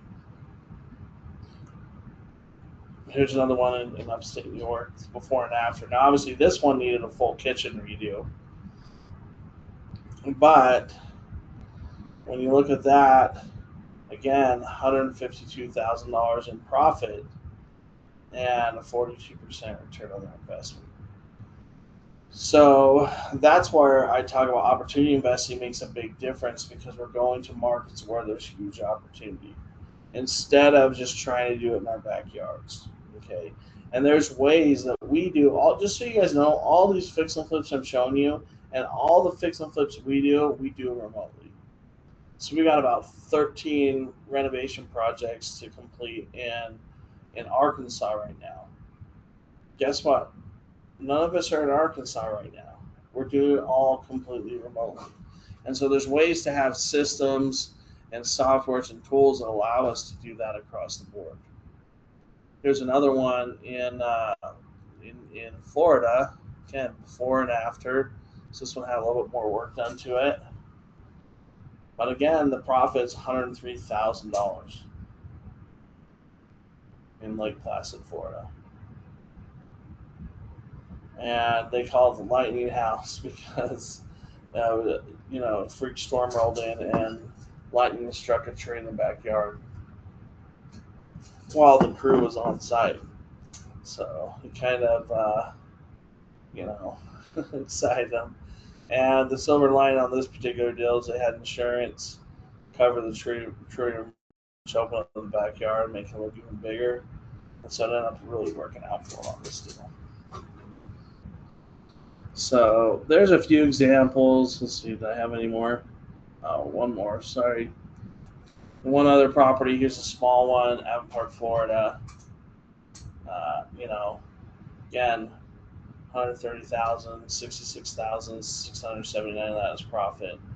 Just in and out, small ranch, paint, carpet, appliances, nothing else, and sold right away. There's your before and after on that one.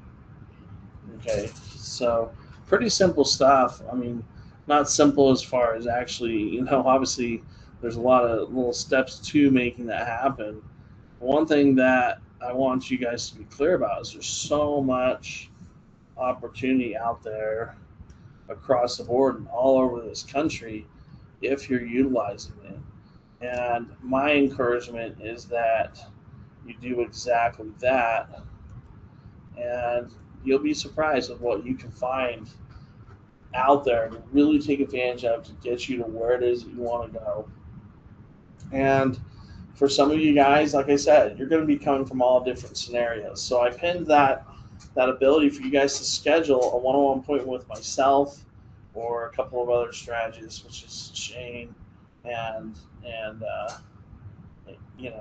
Shane and Jerome, that can sit down and really figure out your next steps. Are you guys about ready for your next session, Steven? Yeah, I think so.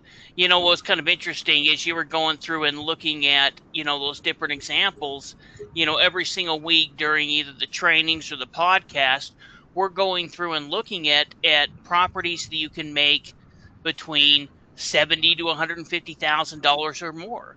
Just like those examples that you showed, and those are also the examples that we talk about, from multiple different states. And so when we're going through it and looking at a property that's sold, yes, we're doing estimates about what we think the rehab might be, what's going to be involved in getting it ready.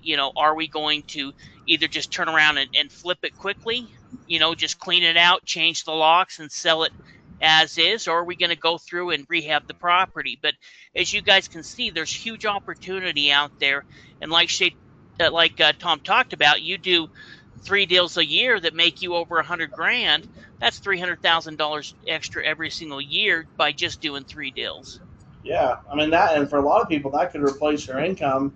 So now you can do it full time. Now, how many deals you can do? You know what I mean? And it's crazy how much like a tax sell fix and flip is way more likely to be a six-figure deal almost every time, even with the small deals. These little properties we're into for like 42 grand after rehab, and you sell for 140. You know what I mean? Or another one will be into for about 30 grand, should sell for about 125. And so there's all these ones we're looking at right now. It's like, man, almost every one of these are six-figure profit deals. Yeah, definitely. So pretty interesting. So what we're going to do now is we're going to go through a very quick version of our 3 stages of due diligence. So if you guys are members, you know that we go through each one of these individually in a training. But what we want to do today is just give you those steps that we go through, talk about them quickly, and then as you're getting started, or if you're not aware of them, you can go back and view our different 3 stages of due diligence. This is how me and Shade, really, we created these ourselves based on trial and error. When me and Shade first got started, I don't know if all of you know our story, but we started back in 1999. I was a brand new real estate agent. My broker invited me to attend an auction with him one morning. I had no clue it was a tax sale. And then me and Shade started trying to learn everything we could about it. But this was before really the internet. I mean, the internet was available, but there wasn't any information out there. The information that was available was very confusing. And so over the years, we've created a system on how we go through and make sure that we're purchasing the right properties. Yeah, the 3 stages of due diligence are based on how we conduct research on properties. It's about the steps that we go through when we're trying to figure out if a property has the potential to work or not. And we break it up into stages so that we can separate different aspects of the work and different aspects of the time the time invested with each property. So in other words, before we spend a half hour, on a property doing research, we want to make sure that different aspects of the property are going to work as potential investments. But every time we're going to decide to invest more time or potentially money into the property or into research, we want to make sure that that's justified by the research or the due diligence we've already done. And so, yeah, stage one due diligence is what we call basic research. It's the steps we take properties through every time as we're glancing through a list. So when we start looking at a list of properties, there are 6 steps that we take the properties through very quickly. In fact, sometimes it's not even so much steps as you're just going through and checking for different things. So one of the first things we do is we make sure the property is still available. But once we know it's available on the tax sale list, then we're going to pull up the assessment records. We're going to pull up the GIS mapping. We're going to pull up Google Street Mapping, so we can try to get every image we can from the property, maybe even street images of the property. Once we know where it is, then we're going to check for the value of the property. We're going to see how that property is valued compared to the other properties around it and what is sold recently. And based on that information right there, we should be able to know how much the property is opening up for, what it's worth roughly, and kind of what the property is. We should have a rough idea at this point. By step 6, we should know whether the property has the potential to work as an investment or not. Yeah, exactly. You know, at that step 1, we check the list. Part of the reason we do that is because the list can change. And so even if we're downloading an old list, and let's say we downloaded a PDF list, well, it's good to check and see if the county has had any redemptions so we don't waste time going through these steps. When we get to those county records, we're looking for the type of property it is, the assessed value, any property details that are on it, getting a good idea of what it actually is, and if it's a property that we want to move on to the next step. Each one of these steps is really meant to help you save time. If it disqualifies, you're going to stop doing it and you're going to look at the next property. Shay talked a little bit about the GIS mapping. That's going to help us tell how big the property is. We're also going to use the layer features. Many times we can find floodplains, topographical information, even sales information right there within those county GIS maps. In fact, maybe Shade will agree with me or not, but I think that that's probably one of the biggest changes that has made land investing easier than it was when we first got started. Because when we first got started, we were just using plat maps, which is kind of a black and white, a map that doesn't have any real detail. Yeah, the GIS maps have been wonderful, at least in terms of a simple way for us to see where property is located at, where the property boundaries are, to make sure it's accessible by public road, to make sure that we essentially know what is being advertised and offered. The GIS maps make it a lot easier, and really all of online records. I mean, the records are now usually attached to properties, and so it's easy for us to pull up assessment records on properties and to pull up all this data through the mapping that can help us confirm whether a property has potential or not to work as an investment. Now, that's all based on kind of surface level stuff, but it's the stuff that's going to matter, And so once we get through step 6, which is to check for risks and other holding costs. So, is there anything that looks like a potential risk with the property, and how much is it going to cost us to hang on to the property here for, let's say, a year? Once we know what those things, then we can start to look into things with the property that may not be on the surface. Because, I mean, by service level, stage 1 due diligence should pretty well help us weed out the properties that don't really have potential or don't have great value. But when we get into stage 2 due diligence, our focus changes slightly. Now we're not so much worried about trying to figure out if the property has potential to work as an investment. We know that it does. Now, what we're trying to do in stage 2 due diligence is we're trying to make sure that there aren't other liens attached to the property that we may be unaware of, or money that could be owed on the property that we're unaware of. And so the way we're going to do that is through title research, or a title search is kind of what we call it here. But there's options for that. There are obviously professional title searches that you can have performed, but you can also do something we call an investor title search, where you essentially mimic or go through some of the same steps that somebody would if they were performing a professional title search. You're just basically doing it for different reasons, and you're paying attention to some of the different information. So primarily, we'd be paying attention to who the owner of the property is, and when and how they bought the property. Because that's going to tell us whether or not there could be liens against the property here during their ownership, or whether we need to worry about liens being possibly existing before their ownership. All those things we can answer by looking into the owner of the property and how they bought it. So that's what stage 2 due diligence is all about. It's all about looking into things that may be attached to the property through the owners. Yeah, absolutely. One quick point to make about stage 1 due diligence is we're also going to do a quick check of value. We're going to check Zillow, we're going to check Redfin, we're going to check the county assessment record, because really what we're doing is we're doing an online evaluation in stage 1. Like Shay talked about, once it's past that online stage 1, that's where we're going to get into stage 2 and find out more about the title. And so in stage 1, we went and we looked at the assessor records. In stage 2, we're actually going to go back to those assessor records as well, but we're going to be looking for different information. We're going to be looking for the ownership information. We're going to be looking for the deed information, because this is the information that we're going to use to actually go through the next steps in this process. Yeah, well, a couple things that we need to know is, first of all, if there's any kind of a lien issued against a property, it's never issued against the property itself, it's issued against the property owner. And so whenever we find liens, they're always going to be attached to property owners' names, but then there might be details about the property included in the lien. So that's why we look at the owners, the recent owners of the property here, and how they acquired the property. If we look into a property assessment, we can see that this property is owned by so-and-so.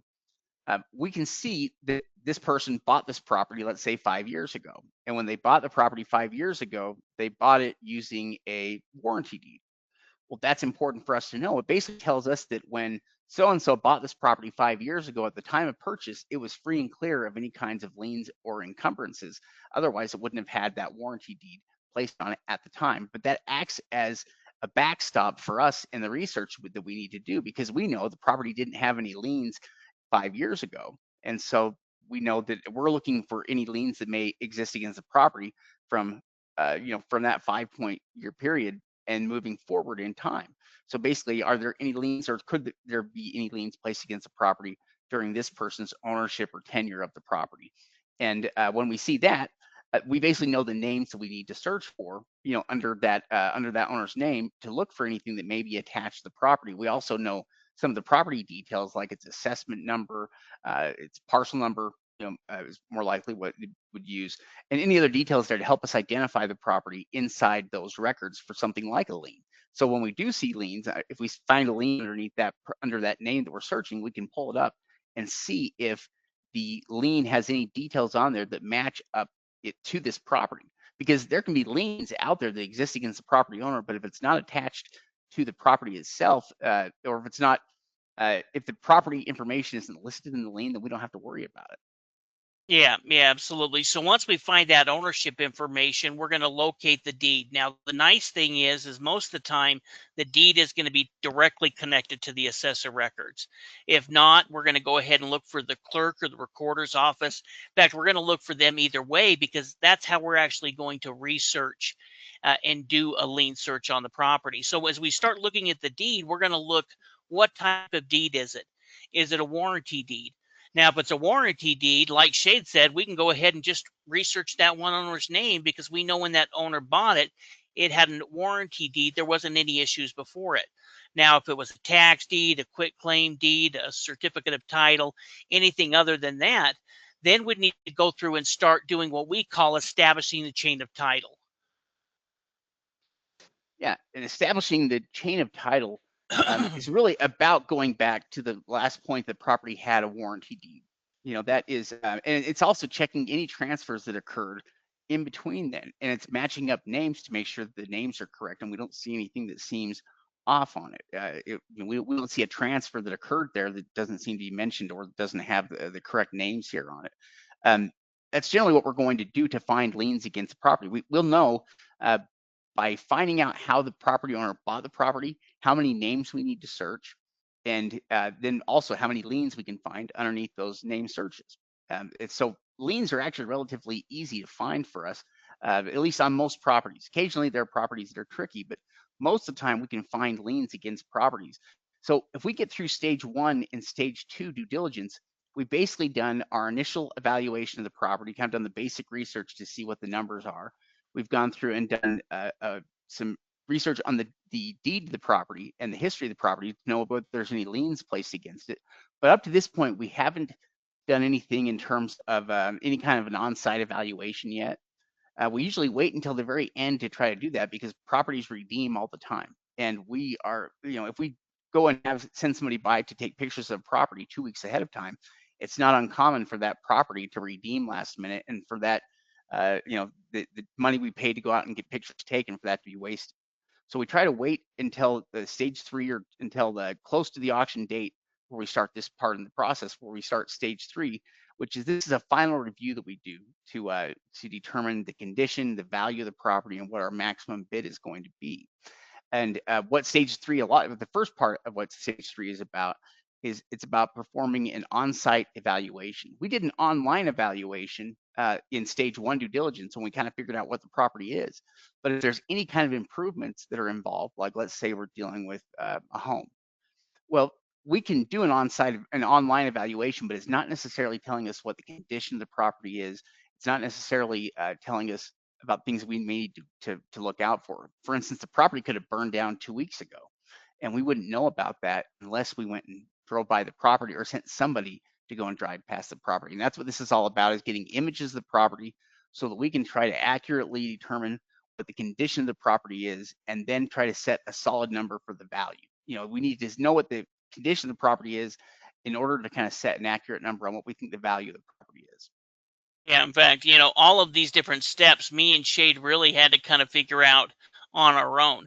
I remember the first auction that we participated in. In fact, we didn't even have money to bid on a lot of the properties we were researching. We were just trying to learn how to do it. We had some money that if we could, win some of this land, we were going to try to do that. In fact, we ended up did winning one piece of land, but we started a month and a half before the auction was even taking place. And we put, hours and hours and hours, and even drove past properties 2 to 3 weeks before the auction. And a bunch of those properties ended up redeeming. So we wasted all of this time.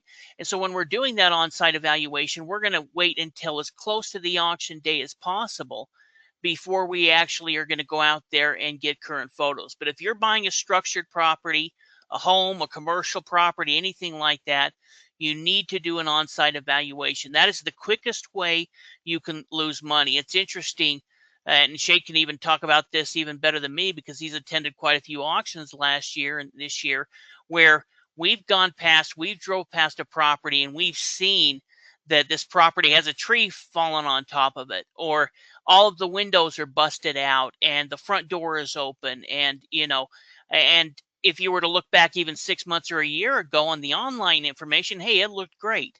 So even local people at some of these big auctions, not usually your small ones, because those usually be more investors, but some big auction where it was advertised within the community, you'll have people that have never drove past the property yet are bidding based on that online information. Yeah, we've seen people we've seen more people lose money that way by assuming that online information was current and accurate. We've probably seen more people lose money that way than any other way. But we basically, if we can't go by there ourselves, we're going to send somebody out there to get photos of the property. So this is usually one of the last things that we do in our auction preparation, is sending somebody out to get images of all the properties that we're interested in. Once we have the images, though, we can do a full comparative market analysis on the property. In other words, in stage 1, we kind of check the value, but it's a very quick preliminary check of value. It's probably within 10% or so, maybe 20%, but it's not going to be exact. For this stage, in stage 3, we want that number to be more exact. We want to know exactly what we think the value is based on what these other properties around it have sold for. And once we know what that value is, then we can work on setting our maximum bid. And the maximum bid is always going to be based on a percentage of value. So if we believe the property is worth $100,000, we're going to set our maximum bid as percentage of value. If it's something like a home, well, we're probably not going to bid too much higher than about 35%, maybe 40% if the property's in great shape. It's pretty rare for us to pay more than 40% for something like a single family home, unless there are specific reasons why we believe there's going to be much less work needed on the property. So if it was new, let's say a property built in 2006, well, that could justify paying a little bit more for it because we believe it's going to have less work than a property, let's say, that was built in 1946. So we can get an idea of exactly what the condition is. We can get an idea of what the value is, and then we're going to set our maximum bid there as a percentage of value. And then we participate in the auction, basically setting that max bid and making sure we don't go above it. But for most of the properties, it's relatively simple here with our max bid once we participate in the auction. At least it makes auctions much easier to participate in and much less stressful. If you already know what your numbers are, you can stick to the numbers, and you've already done the research on the properties. It's really just a matter of placing your bids and waiting to see what happens. Yeah, in fact, our members have access to our tax deed calculator software, where you can put in all of those details. You can put in, your different comparables. So you can find those comparables, put that information in the calculator. You can put a percentage of how much you'd like to bid, and it'll tell you how much that is going to be. You can go ahead and put in all of the different expenses, cleaning the title, cleaning up the property, rehab cost, changing the locks. You can put in all of those different fees. And it'll break down what your profit margin, what your expected profit margin is based off of all of those different numbers. And so when we go into this, we don't go in blind. We have our max bid set, and very rarely will we go above our max bid. Maybe 1% or 2% if we were really conservative. But we're willing to let properties go than get into a bidding war and overpay, because there's always new inventory. The one thing that we try to discourage our students from doing is having a mindset, well, I've got to get something today, otherwise, it's not going to be worth it. There's always going to be a new deal tomorrow. And, you spending a little bit more time researching another auction, finding some more properties, is going to make you more money than making a bad decision today. Yeah, I mean, yeah, it does seem like sometimes people have an itch to try to buy something, and it's the wrong way to go into the auction. You really need to kind of go into the auction content to get nothing at all if the price isn't right. It's all about getting things for the right price. But if we go through those 3 stages of due diligence, where we basically go through that initial basic research to figure out if the property is going to work, we check for liens in stage 2, and then in stage 3, we're doing our on-site evaluation, our comparative market analysis, and kind of our max bid. Through those 3 stages, we weed out the properties that aren't going to work, and we tend to get our properties at a good low percentage of value that is going to be profitable, and we can weed out most of the junk throughout those 3 stages as well. And so, yeah, and actually, it gets to the point where you can do the 3 stages of research pretty quickly. I mean, we can do stage 1 of due diligence usually within a minute or 2, and we can generally get stage 2 done within a couple minutes as well. So it's not uncommon to be able to get both of those knocked out of the way there within 5 minutes or so, and to be able to focus on properties that have the potential to work after that, which is generally what we try to do. Yeah, exactly. So what we're going to do is we're going to talk a little bit about Michigan. And then instead of just looking at one auction, we're going to go look at a couple of different properties and a couple of different sales. Most of the auctions are going to be taking place on one website, but there is a couple of counties that are rogue and doing it on their own. But Michigan is a great state to invest into. It has a bunch of benefits, in some ways even more benefits than New York does. Yeah, well, so one of the things that they do is a little bit different is they're more organized in some ways than New York is. They're a tax deed state. So again, all the counties there basically hold their annual tax deed auctions once a year. But nearly all of the auctions, most of them, I mean, about 95% or more of the auctions are in one place. One website that basically holds, all of the Michigan sales. But what's also different about them, though, is that they send a county worker out there to every single property that goes up in for auction. They take pictures of every single property, they put a sign up at every single one, and they basically provide a synopsis of what's going on there with the property and anything that they see.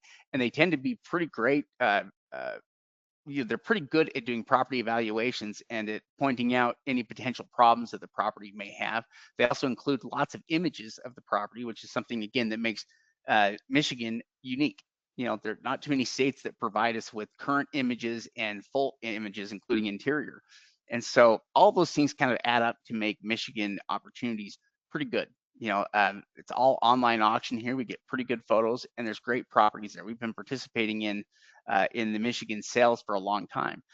Their sales are conducted or held on tax-sale.info. That's the website that I'm talking about, where nearly all of their auctions are conducted or held from. That makes it a lot easier for us as investors to go through and look at the properties, because it means there's one place that we need to go to. We don't have to go to a new county website for each sale. We can basically focus on one website and all the auctions they have coming on. But also, though, looking at some of these properties, Michigan has a very interesting inventory of properties coming up for auction. In fact, we're going to get a chance to look at many of them, because there is really interesting inventory here. And the Michigan sales basically go from August here and into September. So this is the time period here for the year. They're going to hold all these sales before they're going to do they'll hold a resale for anything that didn't sell after this, and lower the prices on everything. But basically now through the end of September is when we're going to have all of our Michigan deals. Yeah, yeah, absolutely. Well, and one thing that's nice about Michigan is that when they do the foreclosure, which is usually about 3 to 4 months before the auction, at that time, the redemption period or the chance for the property owner to redeem it has passed, which means that we don't have to be worried about those redemptions coming in. So once the list is available, we can start doing research on it. The reason we avoid that is because some of those properties are going to redeem. But in Michigan, that isn't the case, which really means that we can start doing our due diligence on it even earlier. We can pick which areas we want to. And like Shay talked about, it's all on one platform. They're going to provide photos, interior photos on many of the properties. If the property still has somebody in it, then there may be an eviction or something like that we'll have to work with after. Usually we'll first try to see if we can cash in for keys to get them to go ahead and move out. But if it's not, then we've got interior photos as well. We've got multiple photos of the outside. And Shay talked about those descriptions. Those are a huge help as well. In fact, sometimes I think the county is overcautious in their descriptions. Yeah, I think they are too. I mean, at least they certainly uh, will talk about any problems they see with the property, and they're very cautious about about exactly what they share here. Now, what we're looking at here are the sales. So the sales start on August 3rd, and they have the sales combined with different counties. So for the first sale, they have Arnock, Bay, and Gladwin County. And then we have the thumb area, they call it here, with all of these counties here.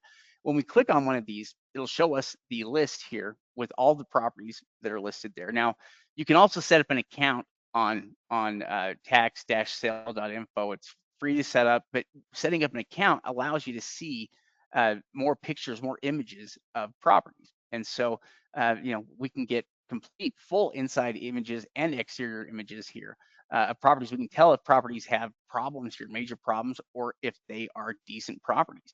And we have a wide variety here of property types. I mean, for example, you can see we have a lot of homes and stuff here. We have properties that look like they're probably still being lived in, which we can tell in some cases here.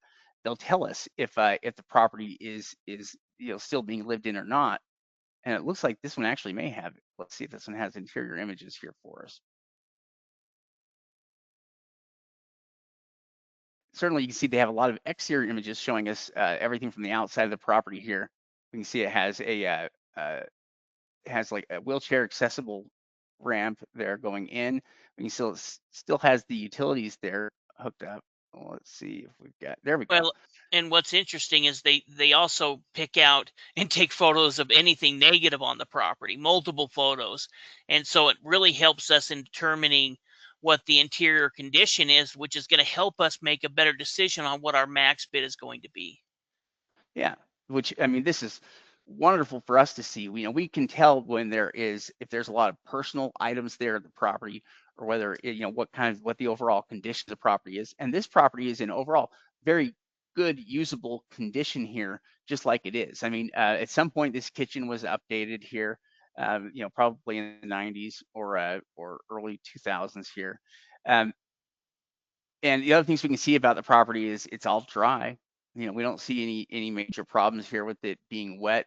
It's in need of some rehab stuff, but it's part of it. If you look at stuff like that's a new bathtub already that they just installed. It looks like here. It looks like they pulled the toilet here. Somebody was doing remodel work on this property already.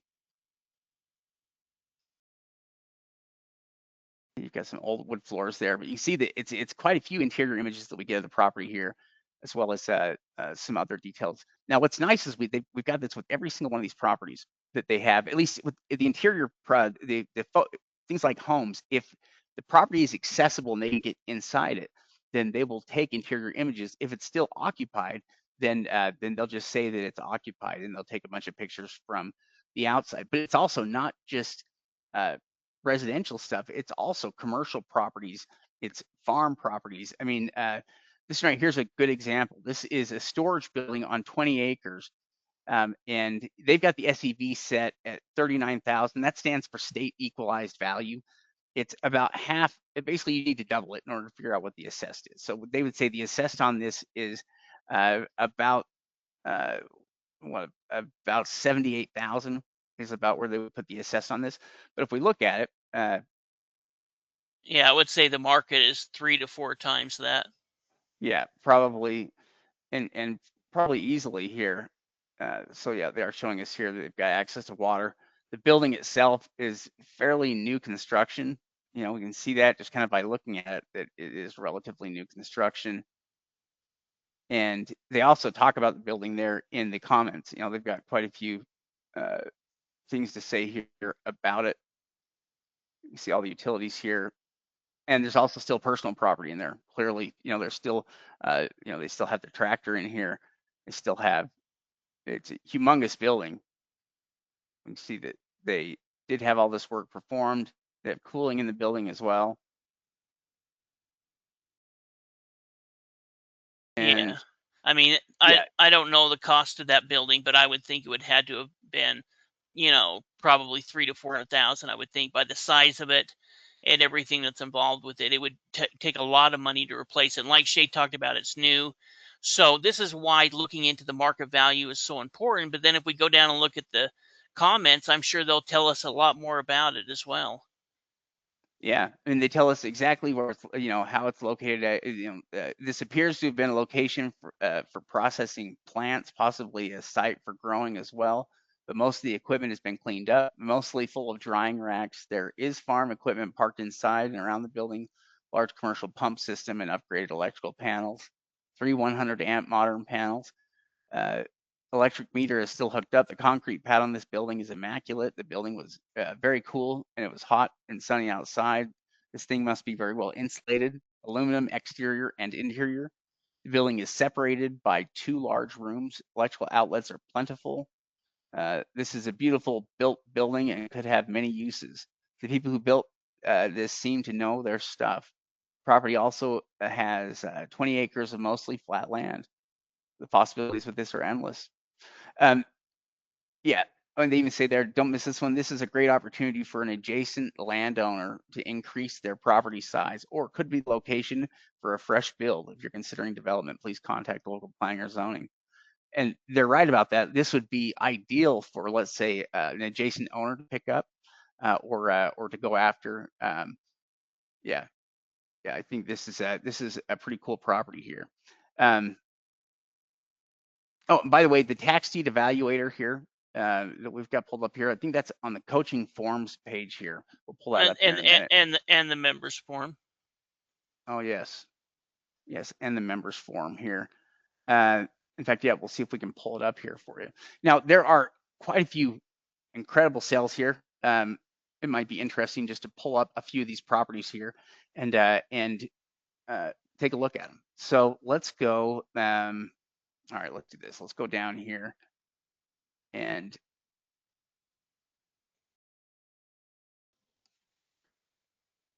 so among these sales here, let's look at lot 1147.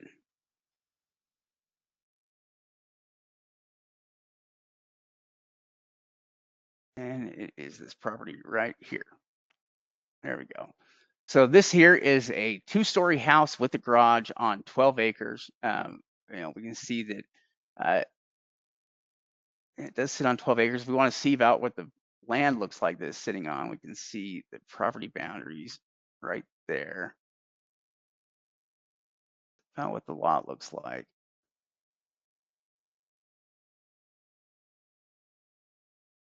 And I think this one was being lived in here at the time as well. So I don't know if they've got interior images of this one. I think that they do. But what we can see is the SEV. So the property starts for 11,000. The SEV on it is at 96,000. So we could roughly double that to figure out what the assessed is on it, which is going to be about 190,000 roughly. And we know that it's the property itself appears to be pretty solid. Looks like it's livable and in usable condition here as is. But we also know that the land around it also looks pretty good.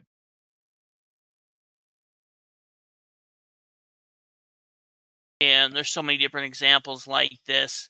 It is just really being able to see more about the property is such a big benefit. We've always talked about, with tax sale investing, you do have to judge the book by the cover. We're trying to look at the outside and make a determination of what the interior looks like. We're trying to get as many photos as we can from the street.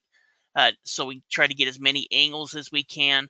But this way, they're able to legally walk around the property. They're able to get the photos. If there's any type of details that need to be looked at, they include that, which means that, in this case, maybe I'm willing to pay more on a property than I normally would just by looking at the outside, because I can see the interior is actually really clean. So my rehab costs are going to be lower. So I'm willing to bid a little bit higher.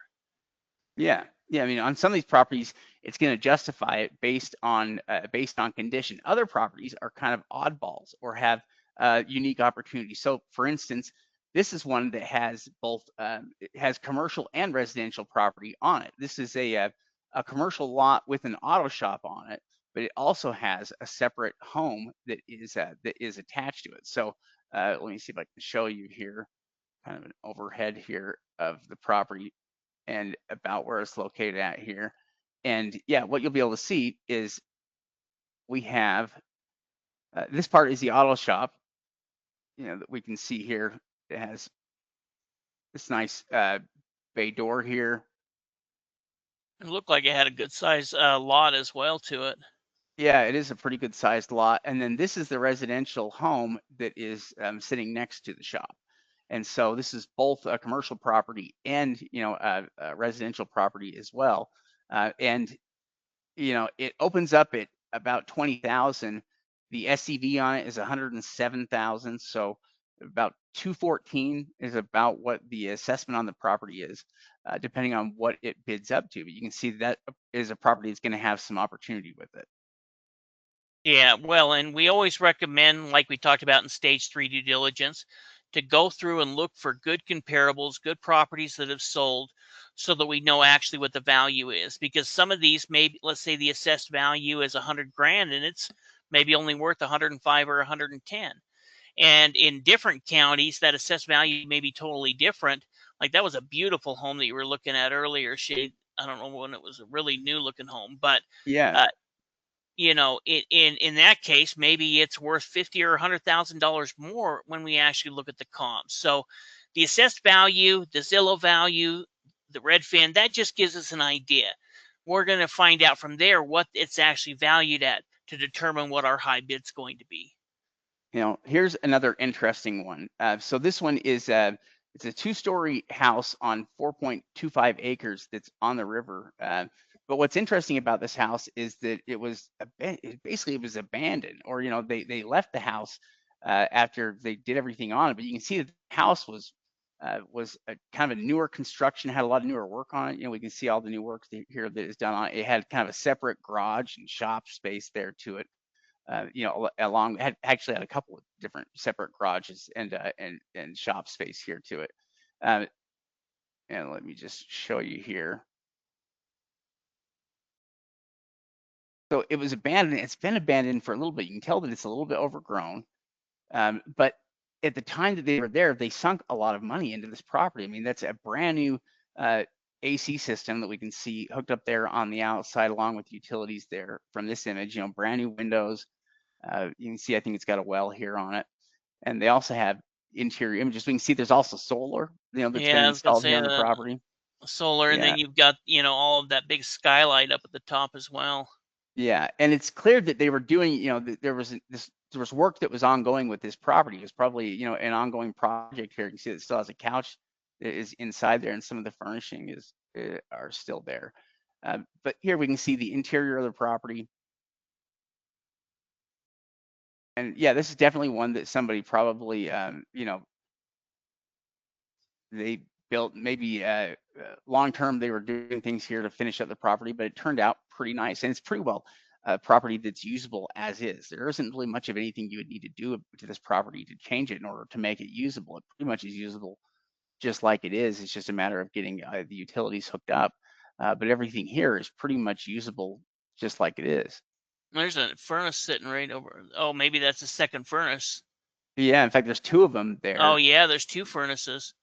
You Mm-hmm. know, that garage as well, that it it may be just a big garage, but there could be some type of office or living space at there where the door was at. So, another example of a property that we know more information on, so we may be willing to pay upwards of 40 to 45 cents on the dollar for something like this, because once we determine the market value, we can still see, hey, there's $120,000, $150,000 worth of profit, but we're only going to pay that higher amount when we're talking about properties that are worth more than a couple of $100,000. This property has all this stuff up there above, which I'm not sure if that's drying stuff up there or if it's hanging I stuff. think it's a sprinkler system. Well, maybe you're right.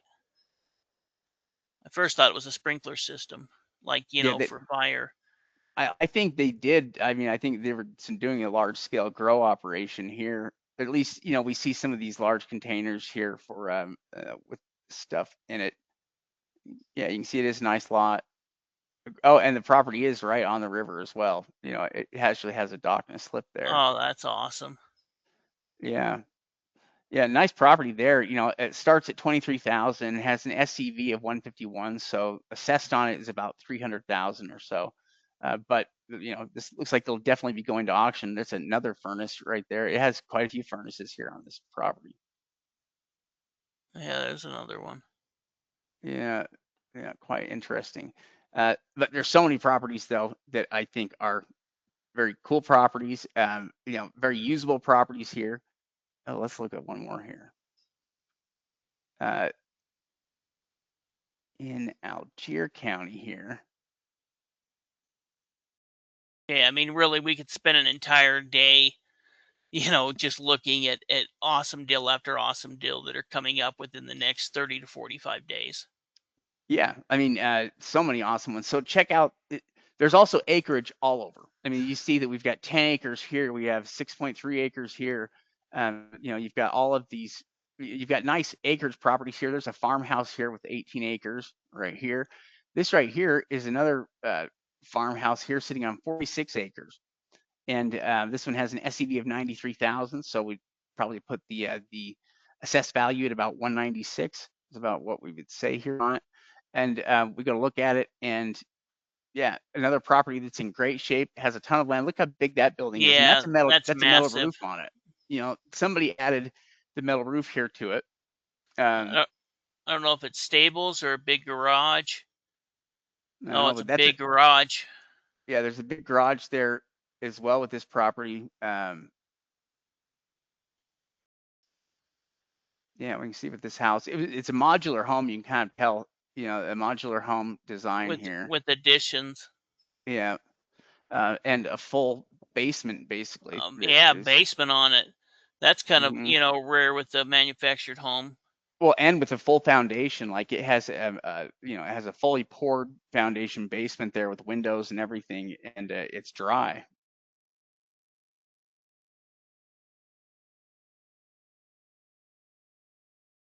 Oh yeah, and there's the big building there with a big bay there. So yeah, it probably is big enough to fit some stuff in.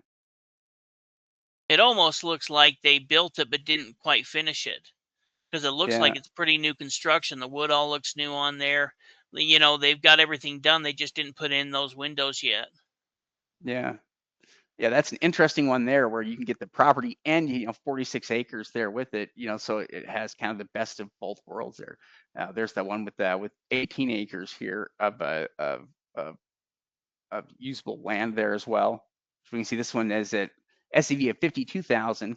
It opens up at 55. So basically they valued it about 100,000, 104,000.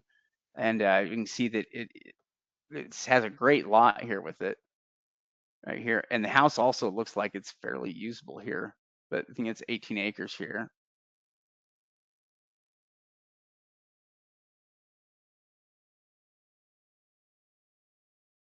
No interior images, but what we can see from the outside is kind of the same things where we see, newer roof, newer siding, newer windows. The property has been updated or upkept here at some point, and so it definitely makes the property more appealing. There are all kinds of these. In fact, my favorite property here, I think in the entire sale, my favorite property here is in the Thumb area. And I don't know why this property is in the auction. You can see there are some clean houses, that are in this sale. This one's nice waterfront property there that is just very nice. This one's a very nice waterfront property here that is coming up for auction. I mean, all these properties here are just awesome properties. Yeah, those are pretty incredible. Yeah, and more of them here. Again, this one is another nice single family home. Nice single family home. These are all nice single family homes. But there is, let's see here. The one I want is 6412.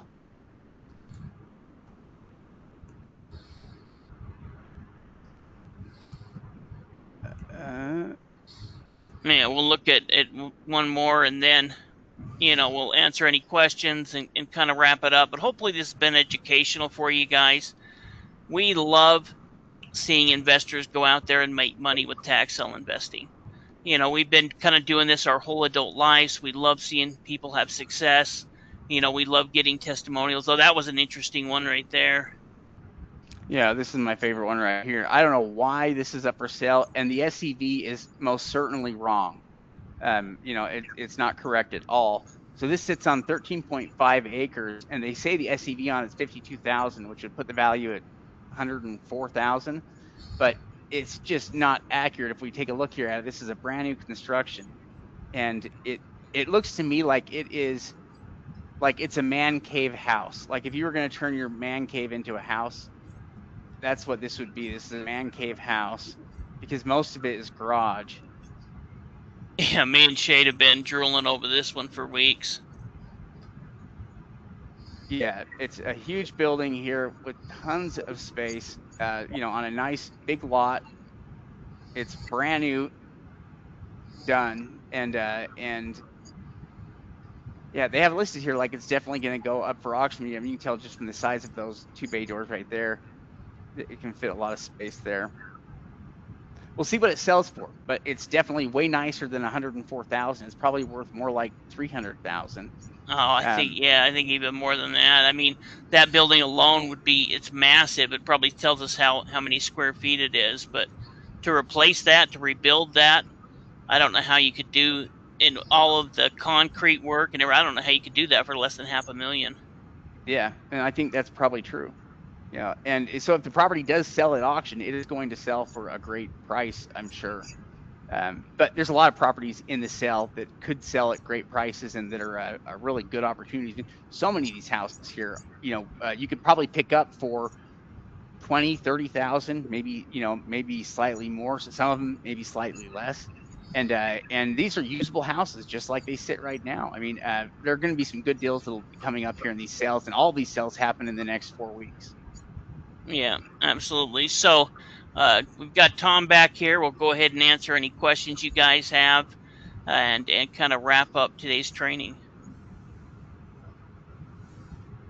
Yeah, definitely. I think one thing that I think hopefully you guys have gotten out of this is starting to think about what your options, what the opportunities are in multiple locations. There's so much out there, and I just repinned up the option for you guys. For those of you guys that want to sit down and really look at your situations on a one-on-one basis, schedule an appointment with us. We'll sit down and look at your personal situation and help answer questions. For those guys that still even just have questions and want to figure out what is it, how do I get to where it is that I want to go, that's exactly what that link is for, is to sit down and do a strategy session. Let's figure out where it is you guys want to go this year. The crazy thing is I feel like, at least, and you, Steve, Shade, you can tell me as well, but I feel like there's so many more structured properties hitting the auctions, and just seems like there's so many houses, so many deals out there, and it seems like look at that house there on the left. It looks almost like it's not even old there, but while you're just scrolling through that, but like there's so many more properties out there, opportunities out there. If you guys just need to start grabbing a hold of it, and we need to figure out what are the things that have held you back in the past, what's holding you back now, and then how do we help propel you forward. That's what that, we sometimes call these strategy sessions massive action plan sessions or map sessions, because we want to put together a serious action plan for the next 12 months to get you on track for your goals. So make sure, while we're kind of wrapping up here, this is your last chance to book one of those, book with us. So make sure to click on the link, book a session, and let's sit down and game plan and figure out where it is you need to go. So, and what steps you need to take, what are the best options to take advantage of. I see a couple of questions. I don't know if these were answered. Looks like they just came up. What type of deed goes with uh, with a purchase in Michigan? Yeah, what kind of deed did they issue us? That's actually a good question. I don't remember if it's a tax deed or some kind of limited warranty. Yeah, we got some last year. I can't remember if it's a tax deed or a limited warranty. Either way, it's kind of the same thing. So every state, or at least most states, are going to issue the same type of deed, whether it be a limited warranty deed, a special warranty deed, a tax deed. Even some states will do a quick claim deed. They're giving you all of your ownership. So you own the property outright. You own 100% of it, but you're going to have that limited warranty deed. And it's part of the reason why we teach what is our strategy. Are we going to go turn around and wholesale it or flip it quickly without going through that process? Or in a lot of times, we'll go ahead and quiet title it, or we'll use a specialty title insurance like tax title services. So let's say that we bought a home like this, we wanted to sell it, we had a buyer that was interested, but they need to get financing. Well, then if we don't have the time to go through quiet title, we can look at tax title services. It's going to cost us $2 or $3 on maybe a home, but that'll give them the ability to have title insurance, which will protect them, allow them to get a mortgage. So regardless of what type of deed it is, the process is going to be the same. Yeah, yeah, that's a good point too. And Scotty had another question here. Let me just look here. Actually, I think that was just purchase in Michigan give you and I think you're just gonna say tax deed or warranty deed there. This is just another house here. Look at this one. Opening up at 12,000. SEV is 182, so it's probably assessed at like 320 or so. But again, this is just an incredible home here on 10 acres of land, and this is one that also was abandoned, or basically has been sitting vacant for I don't know how many years now. But this was a custom home, very nice custom home. Like that's a generator. That's a generator there. Yeah. Well, at 180,000, if we doubled that, what is that? That's almost like 360 or 380, isn't it? Yeah, it's over $300,000 assessed here that we can see here in this house, which again has a few issues there, but it basically just needs to be remodeled. Pretty incredible house, so a big house, very big house. Yeah, we had a question asking is a lease option or lease to own a good exit strategy? Yeah, any way where we can look at seller financing, lease to own. In fact, a lot of times we'll do seller financing even on land. We have students that'll pick up, let's say, $1,000 lot worth 10 grand. They'll seller finance it to the neighbor with $1,000 or $1,500 or $2,000 down. That covered their deposit, and now they're earning residual income, yet still own the property because they're not going to transfer the deed until they've paid it. So if 6 months later the person quits paying, after a period of about 60 to 90 days, we'll go ahead and relist the property for sale. Definitely. Yeah. And I think, I don't know, like when I look at all this stuff, just Shane keeps going through this stuff. I'm just getting distracted watching it. Yeah, there's interesting property. Check out that cabin on 10 acres. But like you guys, that's one of the things, And there's obviously multiple motivations on some of these things and what you guys want to deal with, but there's just a lot of deals out there and a lot of opportunity. And yes, you want to make sure if you're going to buy it to renovate it, that you have the right systems for that. But those are all things that can be provided to you, as far as the systems, softwares, tools, to be able to, whether it's renovating, whether it's rentals, or whether it's just wholesaling in the beginning. Either way, there's lots of ways to get out there and definitely take advantage of some opportunity. Yeah, that one looks like it'll need some work. Yeah, that'll need some cleanup there on the inside of that cabin. Yeah, Well, that's and that's one advantage of being able to see these interior photos. Okay, this is actually going to be a big cleanup job. I may need 2 dumpsters for it, and include that within the tax deed calculator. We had a question about where you can find that. It's in our membership program underneath the members form. So if you're a member, you can go ahead and download that. It'll give you access to the calculator, and that's a great tool to be able to type in that information. And then, of course, with our advanced students, we even have additional tools that help this whole process. definitely. Well, and there's it's kind of funny because some of these, even some of the ones that look bad, as long as they're structurally sound, I'm usually pretty good. Like some of the ones, like one of the ones where shade like that, how dirty that cabin was. Yeah. That's a lot how that Walnut Street property looked. Oh Going, yeah. it was so gross because I actually was, out there when we set up the rehab teams and got it going, and it was, I mean, there was literally like a dead possum inside of it. That'd been like, forever ago. But like but that was just, you clean out the dumpster and still the structure was good. And that's the one we're putting 80,000 into and should sell for about 350. So Nice. there's, I always, the better condition, obviously, but even the ones that look, sometimes they just look bad, doesn't mean they are bad. Yeah. Yeah, there are a ton of them in this sale, and so many of these. I mean, again, we don't normally get to see the interior images, so it's always nice when we can see the interior images here on properties that we may want to bid on. And in many cases, that it can guide your bidding here on which properties to go after. Sometimes it's worth it to pay up a little bit to get a property that's in better condition than it is to try to underpay, to get the property that's in worse condition, because you'll save yourself money in the end. Just by having that improvement in overall condition.